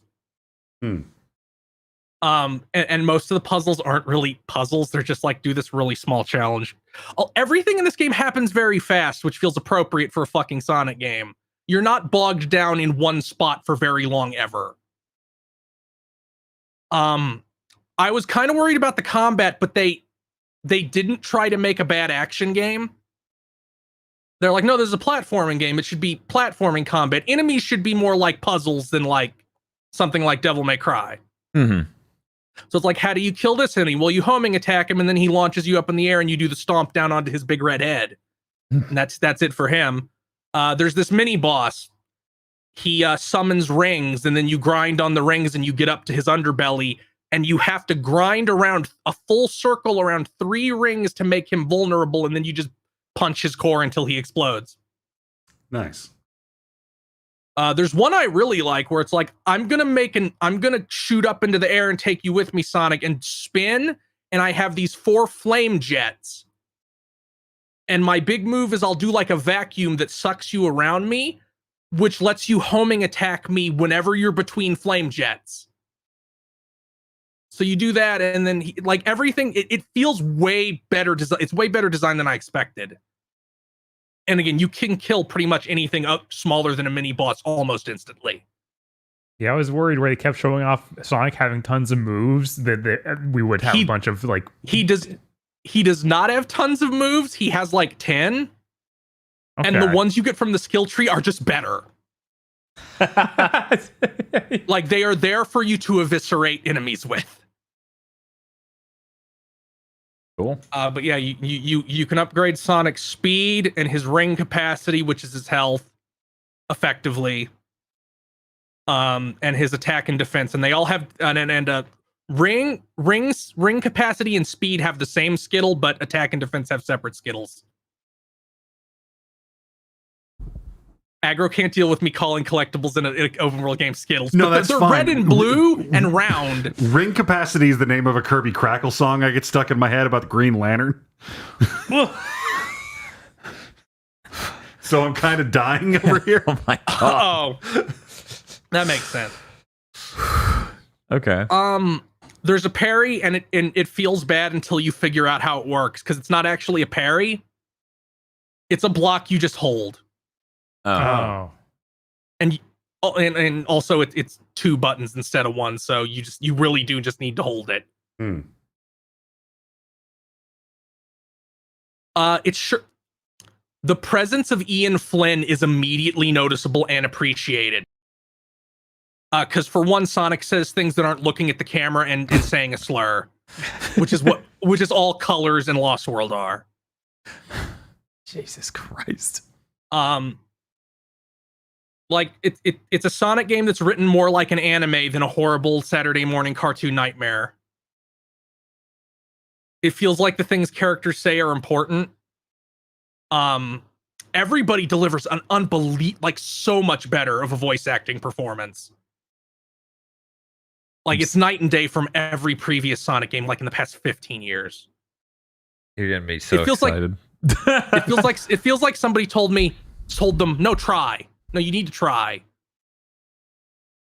Even if Cindy Robinson, the voice of Amy, now that she's like trying and doing like more like a semi-serious anime character thing, just sounds like fucking Wendy Lee. So like, yeah, this is sure basically Yoruichi's voice coming out of Amy. Giving Mike Pollock Eggman actual things to say really changes the tone of these games a lot. You can even fish up these egg memos, which are just his audio logs. Oh my god! Yeah, I've seen a couple. And they're of all those. really good. There's just this moment early on where it's like Eggman has been sucked into the cyber dimension, and he looks around. And he's like, this is a digital dimension. I've made those before, but this one is much more advanced. And then he taps his personal recorder and is like, note to self, don't admit that to anyone, and then turns it off. And it's not delivered in an overly jokey way. It's just like, no, he doesn't need to be performative. Nobody's here to appreciate it. Right. Yeah, I'm like halfway through. I'm through the second island. It's not perfect, but it's a hell of a lot better than everything they've tried since Unleashed, and I like it more than Unleashed. If I didn't like Sonic Adventure 2 so much, I'd probably say it's above that. It's so nice for Knuckles to be in a game and not be lobotomized. But people like Boom. We have to lobotomize them. This is minor spoilers for ambient dialogue. So close your ears if you don't want to hear it. Ian Flynn made the fucking comic characters canon. Heard about this. Where Sonic's just looking around and like, yeah, Tangle, who's a character from the IDW comics, would love climbing around this place. And I'm like, but he did it. They're going to be in the next game. I can feel it. He's going to get complete victory. This is when they were like, okay, we need a lore master for the Sonic IP because this motherfucking writer stuck some shit past us. They're finally just going to go full tilt in that direction. Cybershell's like, don't worry, I'll keep him in check. Takes the job. Buckle up for the SATAM game. Oh, God. That has to, like, the SATAM characters coming back feels inevitable. Maybe not all of them, but at least Sally. That feels inevitable. Yeah, no, their effect on the franchise is never going to totally go away because, like, they did that Sonic Prime teaser, and everybody was like, "Why does alternate universe Amy have Bunny Rabbot's limbs?" So it feels like, and it's like comics where it's like, no matter how hard you kill off somebody in comics, they'll just come back. Mm-hmm. I feel like with the Sonic games, they've done a really bad job of capitalizing on all the different venues and versions of a Sonic thing they could do. Because it feels like they've largely been doing the same thing, and then there was Boom in the corner. So them doing a SATAM Sonic game, something really tapping into that tone at very least, would give it a differentiation factor that would be awesome. Mm-hmm. That does feel like what the next game will be more like that in tone, especially if they keep on Ian Flynn. I'm saying if we're doing SATAM, give me the Sonic RPG. I know that's a terrifying pedigree, but it's like, get BioWare to do it again. No! Just don't force them to make it in 4 months.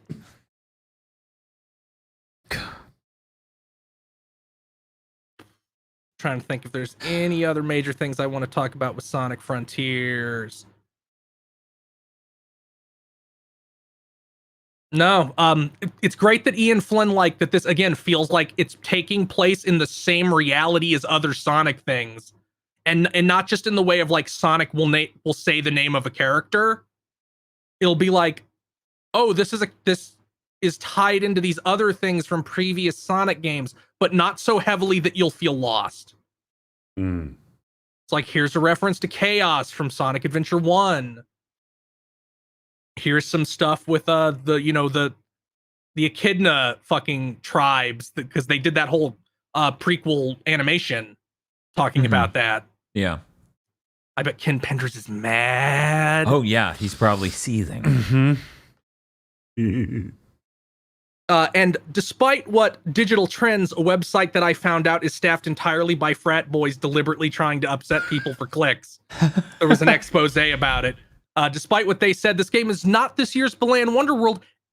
This game uses buttons better than any other Sonic game. But he said right after the review went up, apparently I like Balan Wonderworld more than all of you do. That was his defense, yeah, after the review came up. Go jump off something. Oh, they did. This game has good platforming mechanics. You have a jump and then a double jump, and you can still boost. Boost is now a meter that recharges when you're not boosting instead of being based on collecting rings. That's good. And when you boost in the air, you surge forward, but also slightly up. Huh. You get a tiny bit of height. So you can do some really interesting things. And it's been interesting to talk with people about this game. And it's like, how'd you get this thing? Oh, in this way, completely different than you. It feels almost like the Sonic version of Super Mario Odyssey movement. I was about to make that comparison. If it sounds like they just give you the level and they give you a huge movement toolkit and say, do what you can. You're playing this on PS5, right? Yes. So there is a 60 frames per second mode, right? Yes, there's 4K mode, which is 30, and 60 frames per second mode, which people reported as being 1080, but it looks better than that to me. It looks like it's hovering like around 1440. Yeah. I mean, Returnal's 1080, so nothing makes sense anymore. Only problem, this is really obviously a Switch game they up-ported to things. And that means there's a little, like, the draw distance on some things is too short, and like you really should have cranked that up for the real console version. Well, obviously, I'll just get the PC version. It will be perfectly fine. Nothing bad's gonna happen today. What could go wrong? But it doesn't impact the gameplay, because you can still look up and see, like, there's a platforming challenge up there with a Skittle, and then you look around and it's like, oh, the way up there's probably over there. And then you go. So yeah, more positive on Sonic than I've been in a long fucking time. Ian Flynn also pandered to fans in some really funny ways, which I distinctly remember Dan bringing up one specific thing that I can't say what it was because it'll give it away. Being like, it'd be cool if Sega did something like this, but they don't like things fans like. And then I'm like, and Ian Flynn's like, I'll do it. I like things fans like. But Ian yeah, Flynn, you're so handsome and tall. that's everything I played. Okay, well that means it's time for the Podlords. Oh, fuck. The Podlords! Oh, fuck.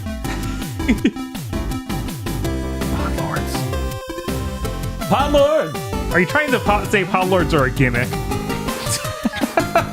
Wait, what? Sorry, the music every week gets to me. Goddamn.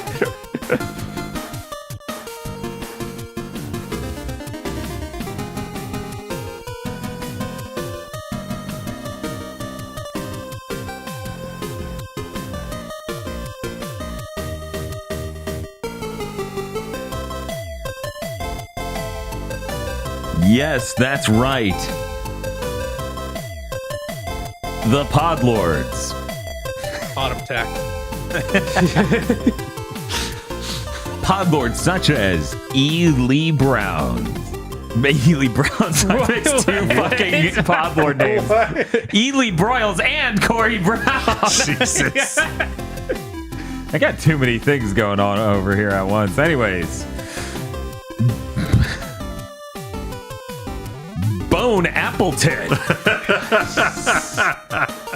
Red Blaze 27. Suzushiro. Emperor Zero. Shibuya Gato. Rado. Wonder Woman Shades of Wonderful Remastered. WTF Spider-Man. Mr. I Like Spam. BN12. Start running! DFW 3K. Damn it. Now I'm going to have to get my gaming news from gaming podcasts? Ugh. Sorry. Wait, it's all turret segments and homoeroticism? Cox Gun always has been. Hoorah. Kristen. Mariah Carey whack. Potteroo's whack. Karnov is tight as fuck because it's Karnovember, baby. Oh, hell yeah. Yeah. Kyle Bjork. Iron Aggro. Blig the Blue. Schligda's Poo. You were scared for a moment there? Edge of my seat. Monster Hunter, Ryzen and Raiden. PlayStation star Cinesnail. I have no idea what this is from. I am deeply mortified. I don't think it's a bug snack. Oh my god, no. I don't think it is. Yeah, I don't think so. Cooper Tank. Patreon thought my first Podlord bit was too long and cut it off, so enjoy the Super Metroid meme.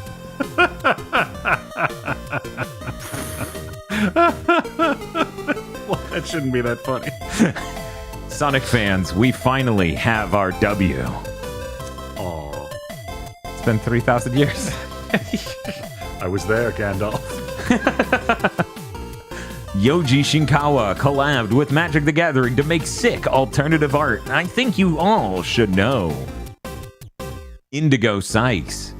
Drive Typecast. Team Grass, let's fucking go. Hashtag Splatfest. Evo Lucario. A raccoon letting you know if you spoil stuff, there is no warning shot. Shinji16 is still pleading for you to check out Hyper Demon, the sequel to Devil Daggers. Also, here is another photo of Lexi. Started filling out applications, apartment applications, help me. The Super Mim. The Hard M's job is making him do managerial work for non-managerial wages, so the picture is still Kadab Hop. No. Saraline. Timothy Fister. Bayonutters, wondering if this is the dumbest or best tag for the game's fans. Cleochrome. Krunglespum. Noodle. Lord Richter is off to Mexico for my first time since February. See you all in 2 weeks. And no lightning bit this week. Go play Yakuza 7. Thank you very much to our Podlords. Thank you, Podlords. Thank you, Podlords. Podlords. Your pod lords. And if you'd like to become a Podlord, you can go to our Patreon at patreon.com/gbpodcast. For as little as $5 a month, you get access to many benefits such as early access to Chugging Bleach, our Bleach review podcast. We're going to review all of Bleach, and you can learn who Jinkaria is, and Pokemon Go to the Movies, a Pokemon movie review podcast where we review every Pokemon movie and may or may not try and build a narrative that Ash is actually in a coma. We're just asking questions. Yeah, we're just asking questions. You also get extended content for other shows when those shows force us to cut content. And a patron-exclusive show 1 a month where you get to vote on what good or bad thing we have to watch and then talk about. That's patreon.com/gbpodcast. And if you don't have any money, it always helps us immensely to tell your friends and like this video right now. Right now. Right now. Unless you're listening to this through Spotify or Apple, in which case give us a positive review right now. I actually couldn't figure out if Spotify lets you review podcasts. Joke platform. But review now. Patreon.com/GB podcast. Fellas, we got some news.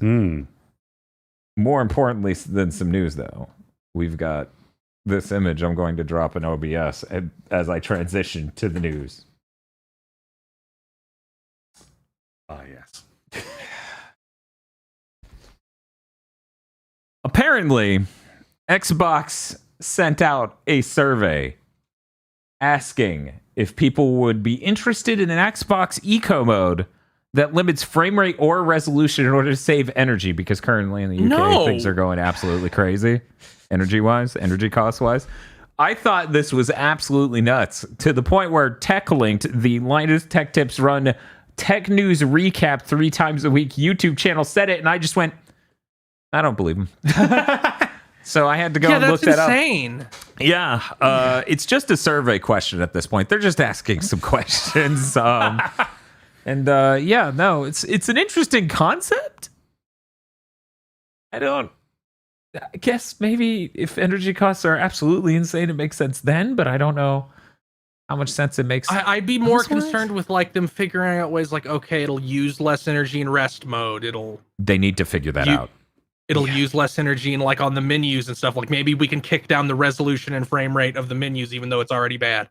But like, no, if I'm going to play, like, first of all, that sounds like it would be a fucking nightmare for developers.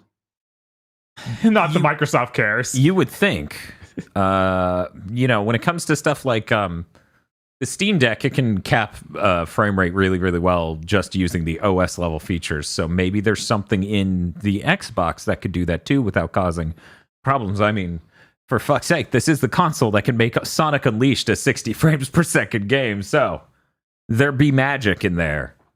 Hopefully, if they do that, then it doesn't cause any problems. I thought that was really, really interesting.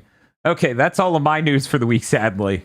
I spent most of the week not writing news. Hey, Aggro, what news do you have? I'm here is my news. Okay. I was not going to be, and then now I am. So that's what's up. That's what's up. Okay, then we're heading to Kris. Kris?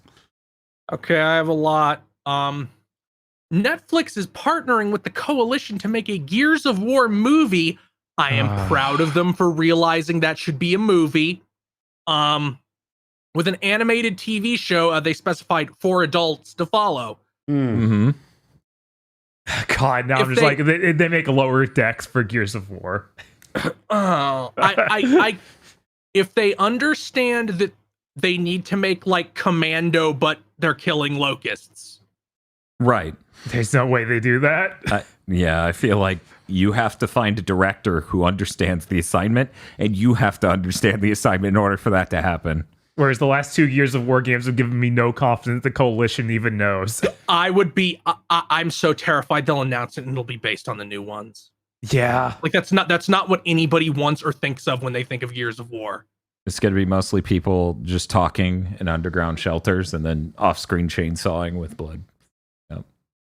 Like, in fact, I'm pretty sure that the promotional image every website used was of the first 3. Yeah, because of course, no one on Earth would be like, I want to put JD on the cover for this. I love JD and Kate. Kate, right? Yeah, Kate. Yeah, Joe, I love JD and Kate. They're the best. They lift the entire weird Korean partisan group plot line from the Halo show. Oh my god. We got like a Sony thing, and it was mostly didn't have new stuff, but we did confirm that Final Fantasy 16 will be exclusive to PS5 for at least 6 months. I'm not counting on that ever coming to Xbox because Final Fantasy 7 Remake still hasn't. Yeah, it's so bizarre that hasn't yet. My limit is they said we will announce a release date before the end of the year, which makes me think there's going to be another trailer at the Game Awards where it has the release date. Yeah, and if that isn't packaged with and also 7 Remake on Xbox coming this date, it's just not happening. Like, there's a point where we're far enough out that it's ludicrous. Mm-hmm.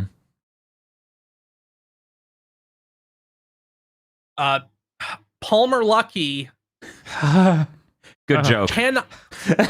Cannot be a normal human being. No. So he wanted to do like a haha funny VR anniversary thing. It's like his joke was, good news, guys. We're halfway to the VR headsets from Sword Art Online. The bad news is we only figured out the part that kills you. Because canonically, Sword Art Online starts right now. For anyone who didn't know the timeline of Sword Art Online. Oh. Yeah. There's a Twitter account that will be tweeting in real time the events of Sword Art Online as though it was real fact. But For now. While Twitter is still a thing. Instead of making like an Oculus that looks vaguely like the ones in Sword Art Online, he stuck a bunch of fucking explosive charges to one. And it's like, no, it actually works. If you play, here's the right frequency, it blows your head off. I'm like, are you a human, Palmer Lucky? No. Do you understand that most people think this is kind of weird? Like, you started it, okay, that whatever, that's a fine joke. To, I built something, I put a bomb in your brain. Right. I don't.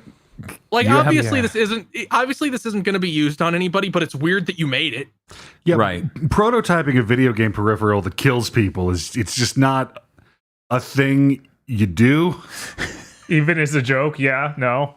We have enough problems. So there's this thing that I'll always remember and keep bringing up on content until I'm dead, which is in like 2006 or 2007. Sinbad the comedian put out a press release. Put out a press release where it's like, I'm still alive. No announcement of a new project or anything. Just I'm still here. Well, Ubisoft put that out for the Prince of Persia remake. Oh my god! Yes. Hey, Bob. Has it ever been the case that somebody's done announcements like this and the game has shipped? Not to my knowledge. Wait. Weren't we talking about the only game that ever had this vibe that actually shipped is Dead Island 2 as of next year? When that comes out. They never canceled the pre-orders for Dead Island 2, though. Right. They canceled the pre-orders for this. That's true. And then still said it was real. Like, there wasn't even any kind of confidence booster, like, we decided it should be a bigger scale project or anything like that. It's just, no, it's still happening, we promise. Here's the FAQ with 3 questions that are, no, it's not dead. Why are you asking? Yeah. No, it's like, are you sure, Ubisoft? Are you sure that Mario Rabbids game isn't the last game you're ever going to ship? Yeah. We're putting out Just Dance. And we announced 4 Assassin's Creed games or something. God, they did. Oh, no, Dan. They announced 1 Assassin's Creed game that's like the others, and the super game that will have 3 different campaigns in it. I mean, that's true, but what's the difference between a campaign that you digitally ship to a person and a game? Oh, and a new mobile Assassin's Creed game. So that's 3 still. There we go. Yeah. Robert Kurvitz and Alexander Rostov, the director and art designer of Disco Elysium, claimed that the investor who secured majority control of the company and ousted them did so by embezzling money from the studio and then using it to buy the studio. Efficient. Oh. And are currently suing. And for the record, that investor has gone to prison for this exact thing once already. Jesus. I just don't know if we should trust this news, you guys. Really, let's just wait it out and see. In response, they put out like essentially a call out post for these 2, being like, no, we fired them for, let's throw everything we possibly can at them. And I'm like, why should I believe you? The most believable thing is it's like they were trying to take their IP and go somewhere else, but they framed it as like they were stealing from us. Yeah. And like, no, it's their intellectual property, so they can't really, steal from a thief. Like, it's not, I don't think it's stealing to take the thing that a thief stole from you back. It is to the thief. The only believable thing in this is like, they were dicks to work with, and they were like annoying perfectionists and kind of abrasive on a personal level. And I can believe that easily, but you don't get to steal their intellectual property, scam artist. I'm really like, I'm getting sick of like the people use like auteur theory being like a buzzword to talk about that's nowadays is exclusively used to try and hit labor.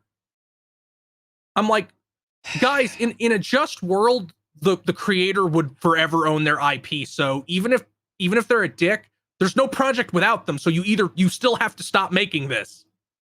Yeah. Like, there's no universe where it gets to go on without them. That's not how this works.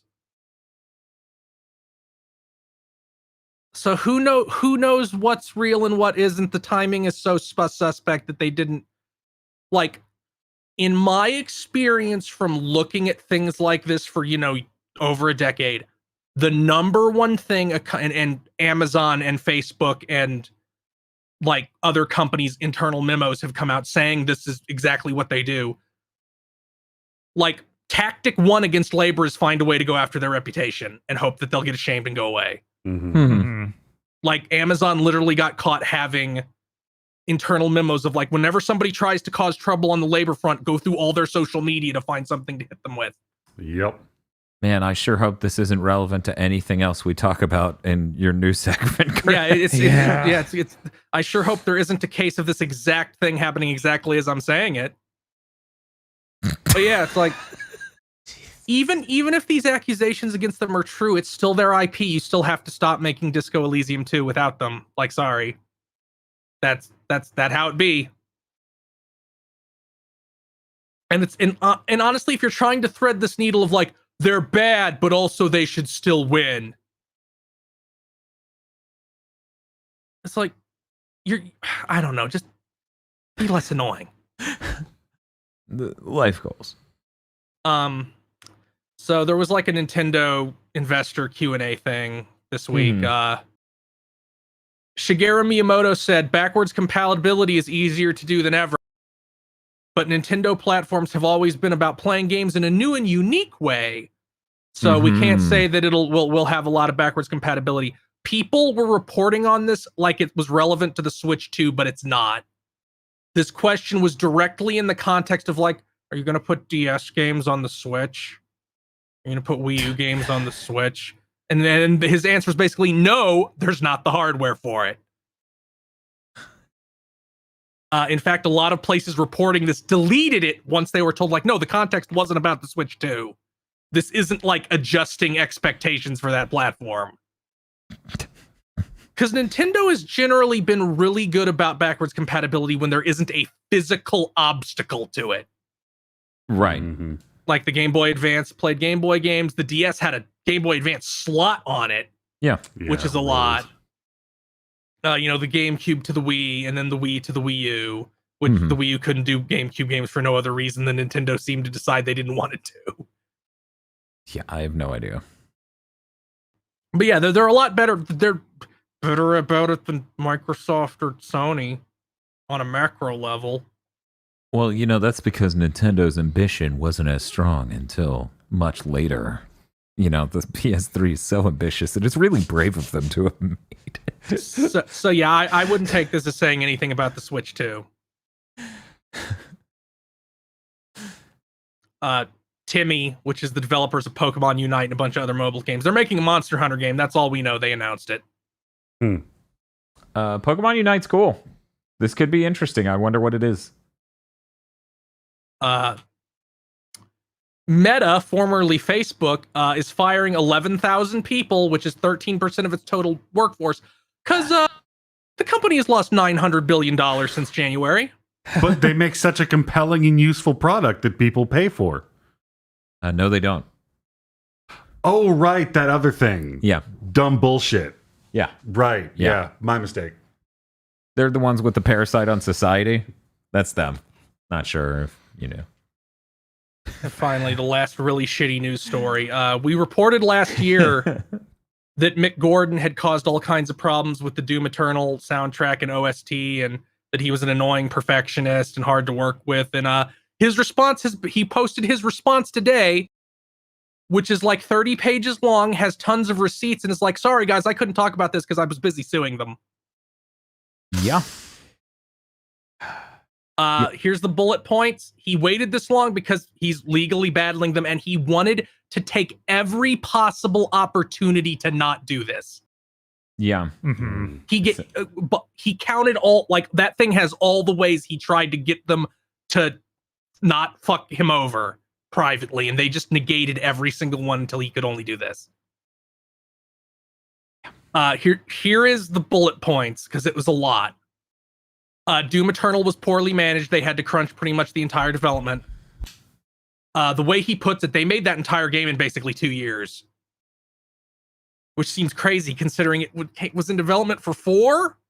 Yeah.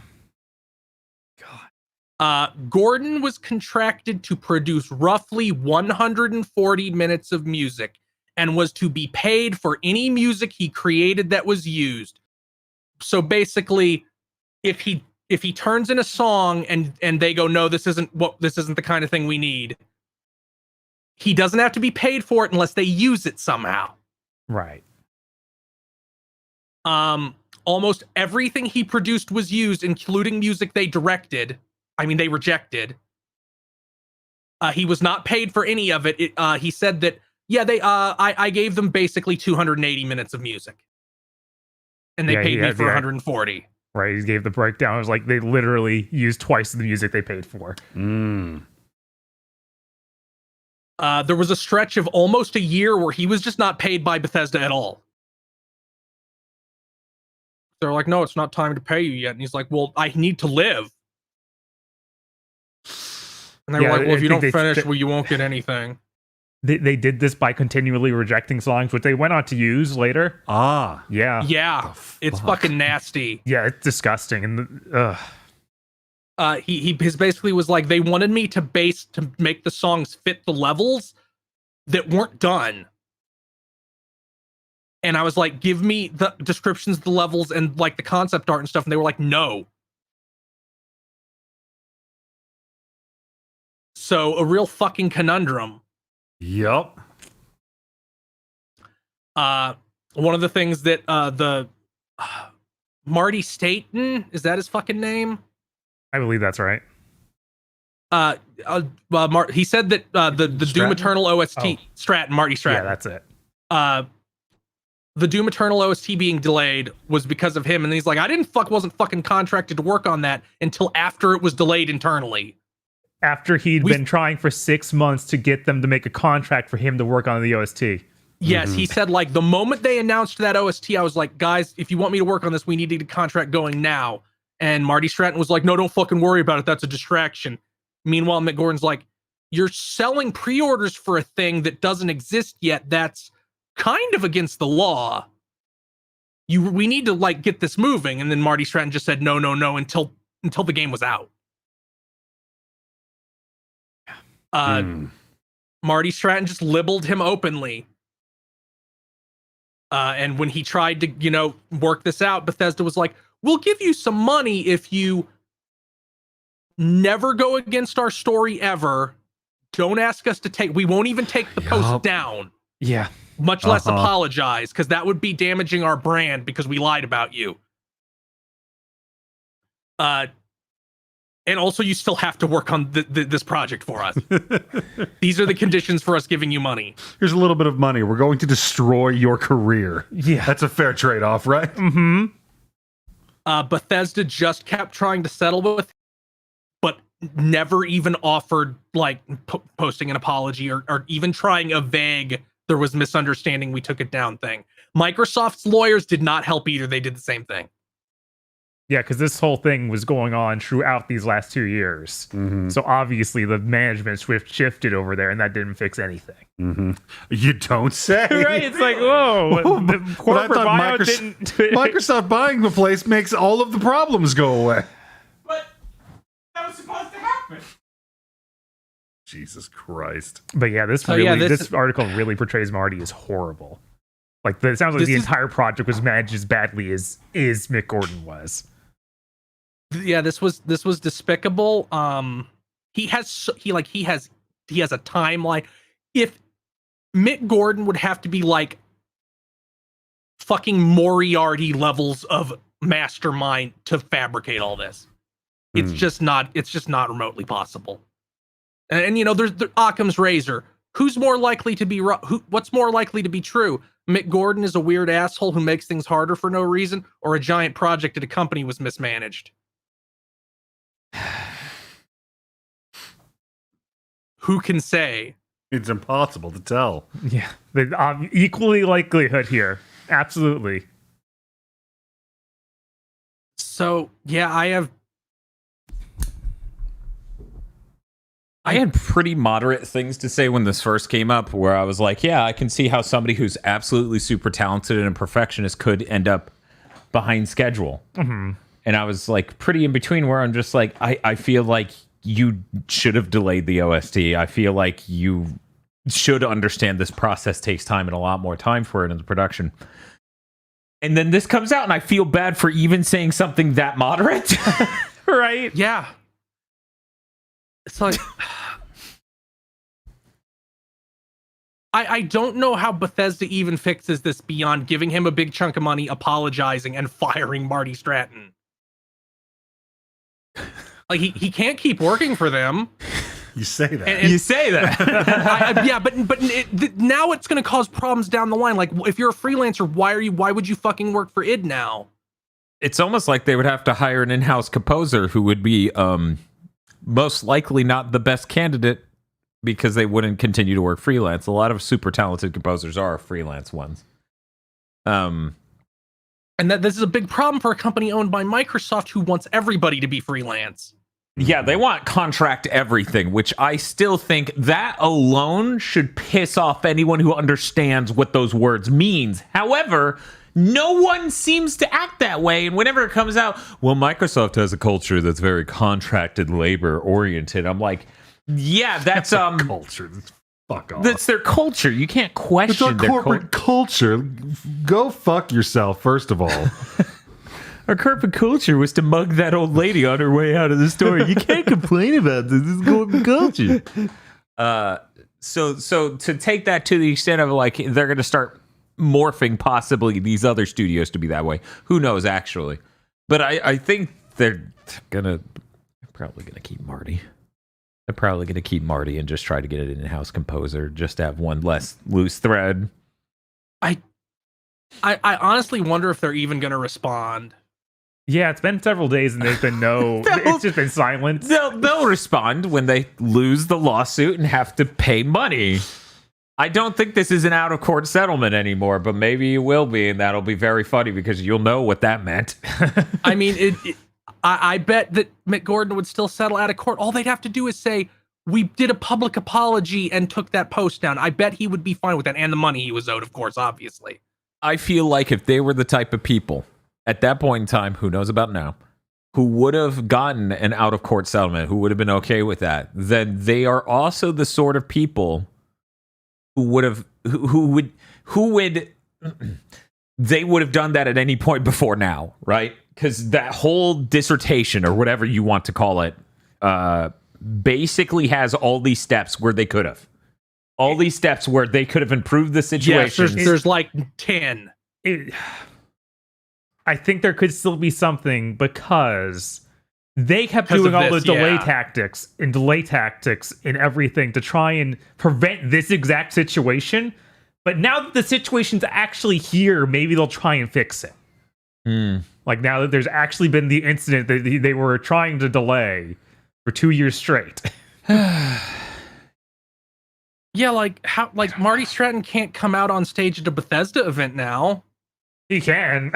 I mean, he can, but people will, have him photoshopped walking into a child brothel in like 15 minutes. I mean, they're Bethesda. They'll just come out and reiterate like, we invented video games and you should all be grateful for the fact we exist. Oh man, remember those? Those were good. But they got absorbed into the Microsoft E3 weirdness, so now it's just some shitty, weird hybrid between the two of their approaches. Yeah, this sucks. Yeah. And I feel bad for him. Another part is that thing implies that, like, apparently this strategy of reject things over and over to get more music to use for free is just something Bethesda does. So who knows how many less prolific composers who do not have the social capital to do something like this got fucked. That's horrible. Yeah. Man, corporations. God. I mean, even in this, it's like, yeah, I produced the whole soundtrack they didn't pay me for a use. And then later they released it without paying me. Yeah. God. Yeah. I produced a song that was a remix of a Doom 2 song. Not only did they not pay me, they didn't credit Bobby Prince, whose music I remixed for this song. Cool. Instead, they credited this audio engineer who sucks. Why It's are young insane to people so look- interested in unions? It's insane to look at the quote tweets of Mick Gordon's Twitter posts about this and just see everyone who has ever made an amazing first-person shooter game be like, yo, fuck id. It's like, oh, there's George Broussard. There's this guy. There's this guy. There's the entire staff of New Blood. Yeah, that sounds about right. Yeah, that's all my news. This fucking sucks. Yeah. Yep. And that means we're moving on to Bob's news. All right. I just feel so bad for Marty. Brr. Anyway. Hey, Bob, what do you got? If only he could ruin more people's lives. He's confined to this one small studio. You know, if he was just over an even bigger studio, he could ruin more lives. If they just let Microsoft buy Activision, we could put him over many more people's lives to ruin. You know, Raven hasn't had it bad enough. Oh, no. We could make things so much worse. They're just bleeding out in the corner. And you're like, what if we shoot him more? What if you stepped on his throat a little? Nice. Hey, Bob, what do you got? The PC Game Show 2023 preview event was announced. This is the... They already did one. No, What? Dan. This is on November 17th. They already did It's one. the first ever second annual PC Game Show. You motherfuckers. What? You motherfuckers. The host, Frankie Ward, is back. She's the co-host from previous years that wasn't at this year's. That was weird. That was weird. It was weird when she wasn't there. It is even weirder when they didn't follow up on any of the narrative from the prior years. So maybe she'll bring back the narrative, hopefully. Because, oh man, that's the only thing that gets me through these shows. Yeah. Yeah, it was a nice crutch. We also found out Pokemon Home will not connect to Pokemon Scarlet or Violet until 2023. Yeah, that's... Well, that's fine. It's free, right? No, it's not. Whoops. Oh. Yeah, that's The for some fact- reason they view that as a normal experience for this service. That's so The- insane. Well, they don't want you to put all your Pokemon in it and charge through the game. That but they're still gonna fucking charge you for it, though. Yeah. It's Like, hey, Nintendo, this service is storing kilobytes upon kilobytes of data. Mm-hmm. Maybe you should just eat it out of some of the money you make when somebody buys a Pokemon game. No.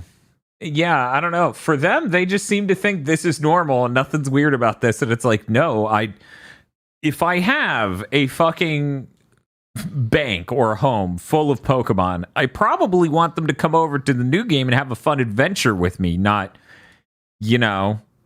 be stuck in there. Yeah, it's so crazy. I thought the whole idea was, oh, I have this Pokemon I've been carrying through all the gens. I want to have him when I go through this new gen, not, well, 6 months later when I'm done playing the game, I can then have him. Right? It's like, what's the point? Yeah. Oh man, it sucks, and I don't know why they think that's normal. Yeah. Because that's the number one problem. I don't think it's a technological problem. I don't think it's any other sort of problem. I think they just think, well, the ideal experience is that it's not there for 6 months. Like, I gave them a pass on Arceus because it's a weird, different game. It's completely not a typical Pokemon, But they also did it for Brilliant Diamond Shining Pearl. which was not acceptable. Yeah. No. Yeah. So it's crazy. I don't know what they're thinking. Fucking nuts. Anyways. Yeah, my next thing. EA is retiring the Project Cars series. This means that One time, a neighbor hit my car and I retired his dog. Like, what Yeah, the fuck is that right? phrasing? What the fuck is that phrasing? yeah, they think that Don't worry, guys. We put the car series in a fucking home. What the fuck? They say that they'll move affected staff to suitable roles where it's possible. I'm like, oh my god, this is... just so people know what's going on, developer Slightly Mad Studios made this game, and then they were acquired in 2019 by Codemasters. Oh. And then in 2021, last year, Codemasters were acquired by EA. Oh. You can't escape from crossing fate, I guess. Nope. Oh, man. Is you're just chuck them off. That sucks so much. I hate this. Yeah, no. I hate this so much. EA even made statements when acquiring this, like talking about the possible expansion of their racing games, and it's like, oh, I guess that means you're just going to annihilate these for no reason. Yeah. Suitable jobs. They're like, well, this fourth leg on this table is not really working too well. Can we just put this art director underneath there? And there we go. Can we force these people to make Forza cars somehow? Yay. Why are you making Microsoft EA, Forza? right? Yes. Need for Speed, yes. That makes sense because the wasn't the last thing a fucking mobile game, and then Project Car, the last one was before they even got bought. Are you talking about Project Cars or Need for Speed? Because we have a Need for Speed in 1 month? Yeah. Yes, I know. I'm saying the last real Project Cars game was 2020? Something like that. Yeah, I And think then it was they- 2020.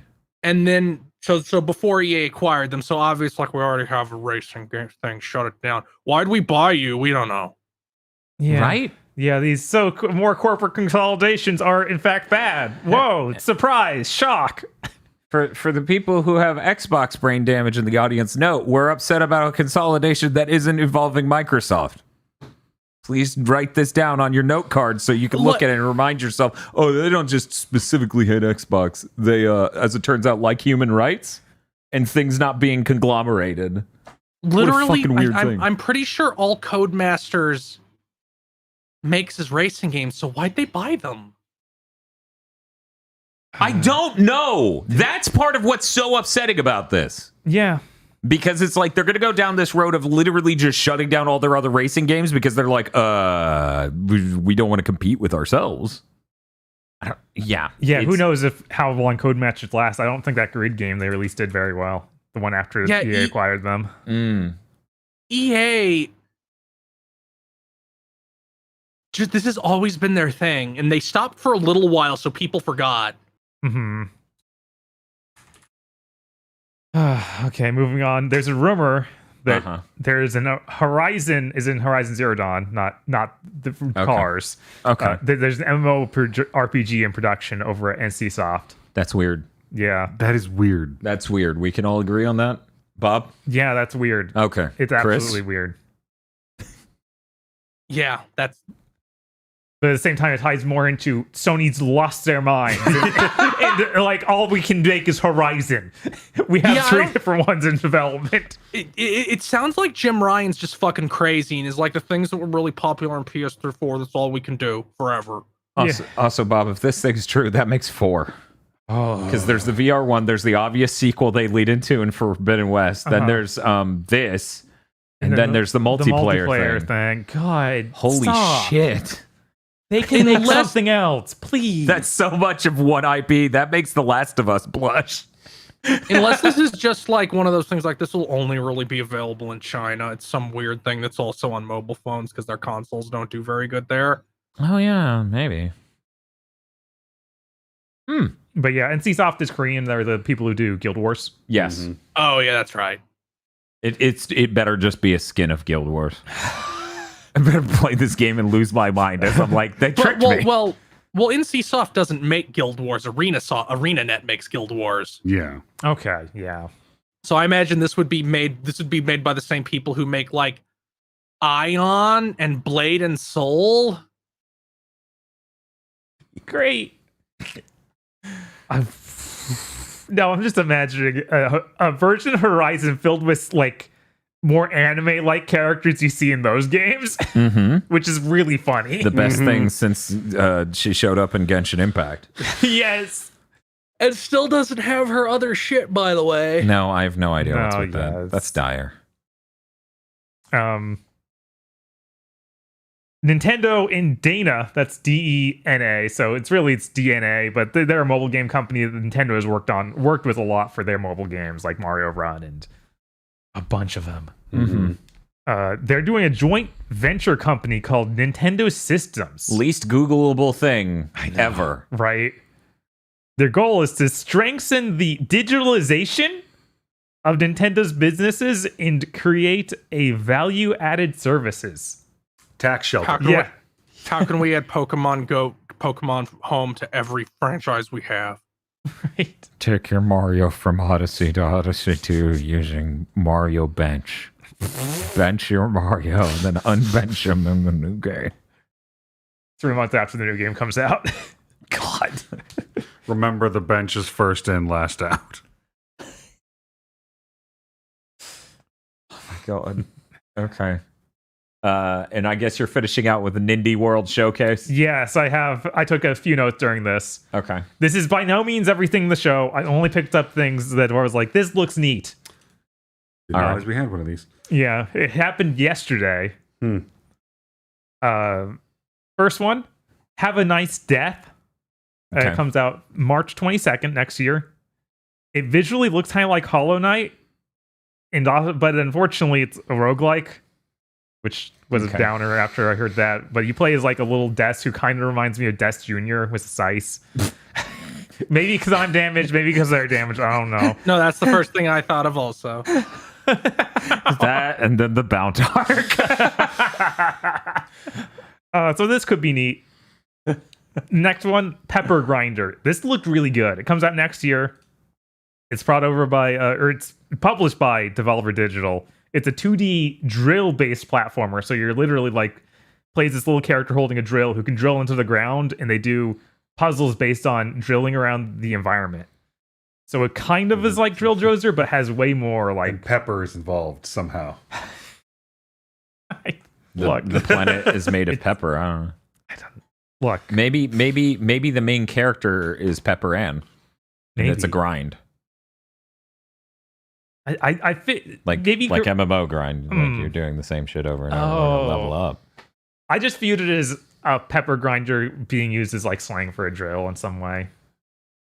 Is that a thing you've encountered before? I feel like it is, but maybe not.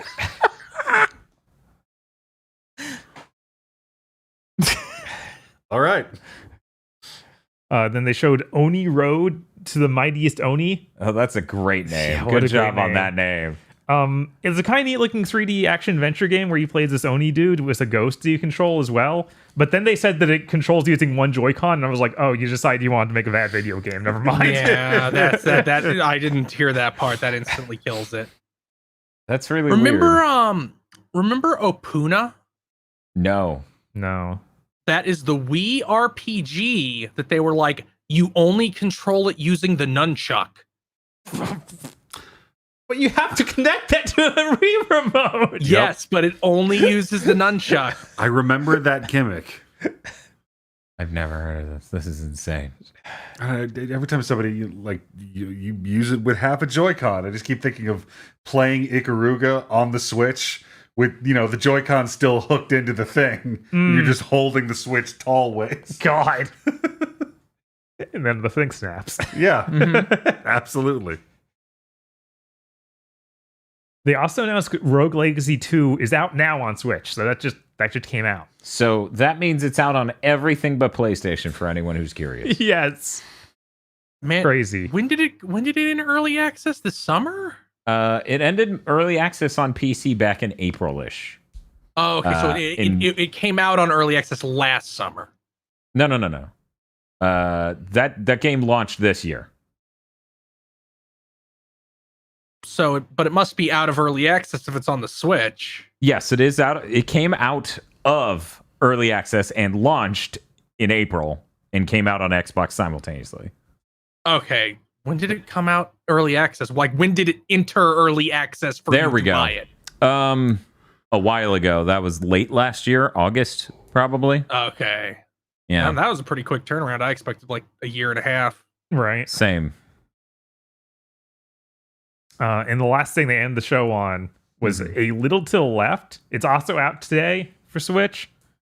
It's a weird puzzle game where you just organize things in your house. Like, it's all 2D and you're like organizing, say, a drawer of of spices or something like that, and you're just trying to make them look neat.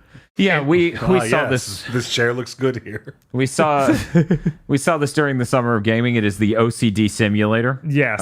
Where it's like, oh, these keys are of various sizes. I need to arrange them. These books are of various sizes. That thing. And then a cat will come up and mess it up. No, Luca, no. Yes. And then one of the guys who's working on it is named Luca. Oh. I was No like, way. is this the same person? I named my cat after me. That's psychotic. That's a pretty boss move, actually. Hello, little aggro. Maybe I shouldn't be enthusiastic about things that just got called psychotic. Yeah, that's a pretty bad move. But that's all my news. That is all the news we thought was fit to write into this document upon our own free time this week. Oh yeah, there was one other thing. Oh, fuck. Oh, just one more thing. Kojima, during his podcast, apparently said that many people have come up trying to acquire his company. He's always like, I'm never doing it. I want to work on what I want to work on. I don't want to be owned by any of these groups. I mean, yeah, that's fucking Kojima. How did they think that was going to go? I'm surprised anybody even tries, because it's like, if you piss him off, he'll just do this again. Like, you can't Right. win. Yeah. Call back when I'm broke, bitch. Yeah, no, I feel like Microsoft would absolutely make that mistake, though. They would pay him $50 billion. And then he would just leave. Then And then he'd be like, Bill Spencer pissed me off, so I'm now starting a second company.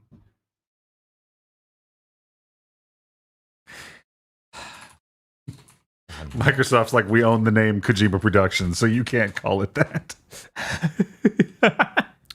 Apparently, during this very podcast, Dave Bautista did confirm he's going to be in Gears of War. The Good. live-action Gears of War. At for least you Netflix. made one correct decision already. Honestly, you need to cast every single actor in that movie needs to either be a former wrestler or a former NFL player.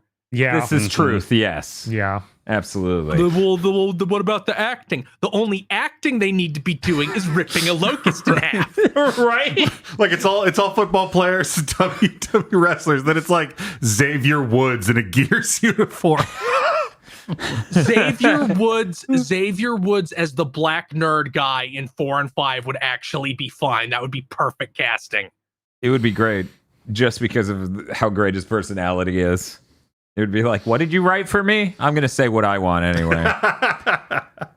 Anyway, I think that's it for game news this game week. Bob and I are playing Sonic Frontiers tomorrow. Woo! I am exhausted, so we will not be playing all of Sonic Frontiers on Friday. Most likely. I really don't see that happening. I think it's like 6-7 hours. Who knows? We'll see when we get there. Aggro. What you got going on in the next week? Because apparently that changed recently. Yeah, so I got some time freed up, so I am going to murder myself in preparation for Game of the Year. Ooh. Nice. Lucky. Kris, what do you got going on? I'm probably going to stream a bad Sonic game on this before the next podcast because I have to make karmic justice for the really good one that just came out. Secret Ring? No, never that one. Too bad. Send him that one we played for what NDL? Oh god, Sonic. What is it? Sonic Dreams? Something like that. Yeah. Anyways, video games. And now I'm like, it's a bad Sonic game, but it's not Secret Rings. It would be Lost World. I'll just say it. It'd be Lost World. Okay. I'd be interested in watching that. Hopefully I'm conscious and aware of my surroundings whenever you do that. But that's going to do it for this episode of Big Think Dimension.